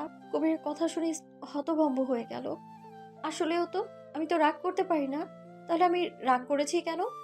মানানোর কেউ আছে তাই বলে কি রাগ করেছি? রাগ করা শিখছি আমি, নিজের ভাবনায় পড়ে গেলাম আমি। আচ্ছা, তখন উনি বললেন ওনার থাকবেন না, আমার এত কষ্ট হয়েছে কেন? আমি কিন্তু নিজের কথা বলেছি, তোমার ভাইয়ের কথা না। তাছাড়া আমি তোমাকে যেতে দেব না, দরকার পড়লে বেঁধে রাখবো। যত খারাপ হতে হয় হব, আমি তোমাকে আমার এই বিষাক্ত ভালোবেসে বেঁধে রাখবো, বুঝলে? তাছাড়া এখন আমি একা না, আমার ছেলেও আছে, আমার করেছে। এই এদিকে আসো। মাহি ভ্রু কুঁচকে তাকিয়ে আছে। কবির হেসে এক হাতে বুকে চেনে নিল। মাহি, মাহি, তোমাদের ছাড়া আমার আর কিচ্ছু চাই না। এইভাবেই পাশে থাকো, ভালোবেসে বউ পাখি। মাহি চুপচাপ শুয়ে রইল কবিরের বুকে। শান্তির জায়গা আরো একটু চেপে গেল কবিরের দিকে। আহা কি শান্তি! কবির মুচকি হাসল। মা ছেলেকে দেখে দুইজনেই কপালে চুমু দিয়ে নিজেও চোখ বন্ধ করল। দুটো দিন তারও ঘুম হয়নি। সময় প্রবাহমান, সে তার নিজ গতিতে চলতে থাকে। কবির মাহির জীবনেও চলছে আপন গতিতে। মাহি, এই মাহি। আম্মু, এই আম্মু। মাহি রান্না করছে এখন, ডাকে বিরক্ত সে। দেখ তো বাপ, ছেলে ডাকছে কেন? জি আম্মু। মাহি চুলার আঁচ কমিয়ে রুমের দিকে যায়। গিয়ে দেখে বাবা ছেলে একে অপরকে জড়িয়ে ধরে শুয়ে আছে আর চেঁচাচ্ছে। ছেলে হয়েছে একদম বাপের কপি। বাপ যা করবে তাকেও তা করা লাগবে। 3.5 বছরের এই ছেলেকে নিয়ে তার চিন্তার শেষ নেই। কি হয়েছে কি? কাব্য, তোমার আম্মুকে বলো তো বাবাকে মর্নিং কিসে দিতে। কাব্য আধো আধো করে বলে, আম্মু, পাপাকে কিসি দাও। কিসে মর্নিং কিসি? আর আপনি ছেলেকে সব কি শেখাচ্ছেন শুনি? বউকে ভালোবাসতে শেখাচ্ছে, বুঝলে? মাহি বিরক্ত হয়ে বলে, আপনার ফালতু কাজ শেষ হলে দুজনেই রেডি হয়ে নিচে আসুন। দেখছিস তোর মাটা কেমন ছাচালো মহিলা, সকাল সকাল স্বামীকে আদর করে ডেকে তুলবে, ম্যাচেস দেখাচ্ছে। আরে আমি বউয়ের ভালোবাসার অভাবে একদিন টুস করে মরে যাব, বুঝলি বাবা? তোর মায়ের আমার প্রতি কোনো আদর নেই। কাব্য বাবার দিকে তাকিয়ে আছে গভীর মুখে। আসলে বোঝার চেষ্টা করছে তার বাবার কথা, কিন্তু তার মাথায় কি এখন এসব কি ঢুকবে? সে শুধু তাকিয়ে আছে। মাহি ছোট্ট একটা শ্বাস ফেলে রুম থেকে বের হয়। এটা কবিরের রোজগারের কাজ, তাকে ডেকে সকাল সকাল ছেলেকে বউকে ভালোবাসা নিয়ে নীতি বাক্য শোনানো। এই যে মাহি সকালে ভালোবাসার পরশ দিয়ে উঠে, এটা কবিরও জানে।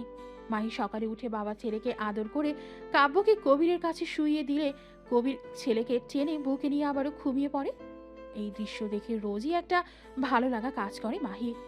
কবিরের উদ্দেশ্য হলো ঘুম থেকে উঠেই বউ ছেলেকে একসাথে দেখে এতে নাকি দিন ভালো যায়, তাই রোজ শুয়ে থেকে এভাবে ডাকাডাকি করে। মাহি খুব বিরক্ত করে বসে আছে সেই কখন ফাংশন শুরু হয়েছে। লোকজন আসতে শুরু করেছে, কিন্তু এই বাপ ছেলের কোনো খোঁজ নেই। আজ কবিতার 7 মাসের অনুষ্ঠান। প্রায় 7 বছর পর তার কোল আলো করে একটা শিশু আসছে, তাই বেশ বড় করেই অনুষ্ঠান করা হচ্ছে। কবিতার বড় একজন ডক্টর, খুব শান্তশিষ্ট মানুষ, অমায়িক ব্যক্তিত্বের মানুষ তিনি। এই যে বিয়ের এত বছর পরেও বাবু না হওয়ার দোষ কিন্তু কবিতারই ছিল, তবুও কখনো একটা টুস শব্দও করেনি। আশেপাশে হাজারো মানুষের কথায় তিনি স্ত্রীর প্রতি অতটুকু অভিযোগ করেনি। কবিতা আসামকে আরেকটা বিয়ের কথা বলে সে কি রাগ? শান্ত মানুষের রাগ ভয়াবহ হয়। মাহির সাথে তার সম্পর্ক বেশ রমরমা, ছোট আপু বলে ডাকে তাকে আসাম। আবার মাঝে মাঝে বিয়ানও বলে। তার মেয়ের সাথে নাকি কাব্যর বিয়ে দেবে। এসব শুনে কবিতা বলে যদি ছেলে হয়। আসাম বেশ কনফিডেন্সের সাথে বলে, জি না বেগম সাহেবা, আমার মতো একটা পিচ্ছি কবিতাই চাই, তাছাড়া ছেলে হলেও সমস্যা নেই। মাহির মেয়ে হলে দরকার পড়লে তার সাথে বিয়ে দেব। মাহি তখন হো হো করে হেসে ওঠে। কবিতা আর আসামের দিকে তাকিয়ে কথাগুলো মনে পড়ে মাহির। অজান্তেই হেসে ওঠে। আল্লাহর কাছে প্রাণ ভরে দোয়া করে তাদের তিনজনের জন্য। এবার মাহি চরম রেগে রুমের দিকে এগোয়। এ বাপ ছেড়ে পেয়েছেটা কি? এদিকে মেহমান আসতে শুরু করেছে আর তাদের রেডি হওয়াই হচ্ছে না। হওয়াচ্ছে রেডি আজ, যেখানে সে মেয়ে হয়ে রেডি হয়ে ৮ ঘন্টা আগে থেকে বসে আছে, আর এরা বাপ ছেড়ে। মাহি গজগজ করতে করতে রুমে ঢুকতেই হা হয়ে যায়। কবির কাব্য আয়নার সামনে দাঁড়িয়ে পারফিউম স্প্রে করছে। কাব্যকে একটা টুলের উপর দাঁড় করিয়েছে কবির। বাপ ছেড়ে সেম পাঞ্জাবি পরেছে, সেম ভাবে চুল সেট করেছে। হাতের ঘড়িটাও শুধু ছোট বড় এই আর কি। জুতোটাও সেম। মাহিকে দেখে কবির এক হাতে বুকে নিয়ে একটু হেলে বলে, এত সুন্দর লাগছে। ছেলেও বাবাকে কপি করে বলে, এত সুন্দর লাগতে। মাহি ছেলের কাণ্ডে ফিক করে হেসে দেয়। এগিয়ে এসে ছেলের কপালে চুমু এঁকে বলে, পাপাকেও টিসি দাও। কাব্যর কথায় মাহি অবাক হয় না। এটা নতুন কিছু না। না দিব না, তোমার পাপা পচা। না, পাপা তালো। ভালো না চাই। তোর মায়ের হিংসা হচ্ছে, বুঝলি বাপ? আচ্ছা, আমার কি তোর মায়ের থেকে সুন্দর লাগছে কিনা তাই। বুঝি বুঝি, সবই বুঝি। ঘোড়ার ডিম বোঝেন। নিচে চলুন, সবাই গেস্ট আসতে শুরু করেছে।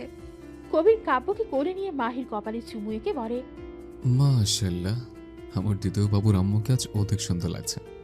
কবিরের কথায় একরাশ মুগ্ধতা ফুটে ওঠে মাহির মুখে। আরো বেশি মুগ্ধ হয় যখন কাব্য বাবার মতো কপালে চুমু খেয়ে তার আলো আধো ভাষায় বলে, মাতা আল্লাহ। তার পরের কথা কি বলেছে বাবা তার মনে পড়ছে না, তাই বাবার দিকে তাকিয়ে আছে। কবির ছেলের তাকানো দেখে হেসে বলে, সুন্দর লাগছে। কাব্যর চোখ মুখ তখনও গম্ভীর। তার বাবা যে এই দুই শব্দ বলেনি তা সে জানে। কবির ছেলের এমন তাকানো দেখে শব্দ করে হেসে ওঠে, সাথে মাহিও হেসে দেয়। মাহি, কবির, কাব্য নিচে আসতেই সবাই হা করে ওদের দেখে এত সুন্দর লাগছে তাদের।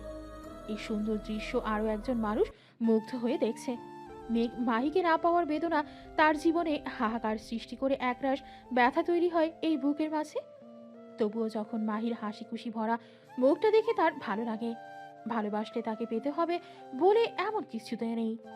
এই যে সে সুখে আছে, ভালো আছে, এটাই তো অনেক। তাছাড়া কবিরের মতো ভালোবাসার একজন মানুষ পেয়ে সেও কম লাগে না। মামু।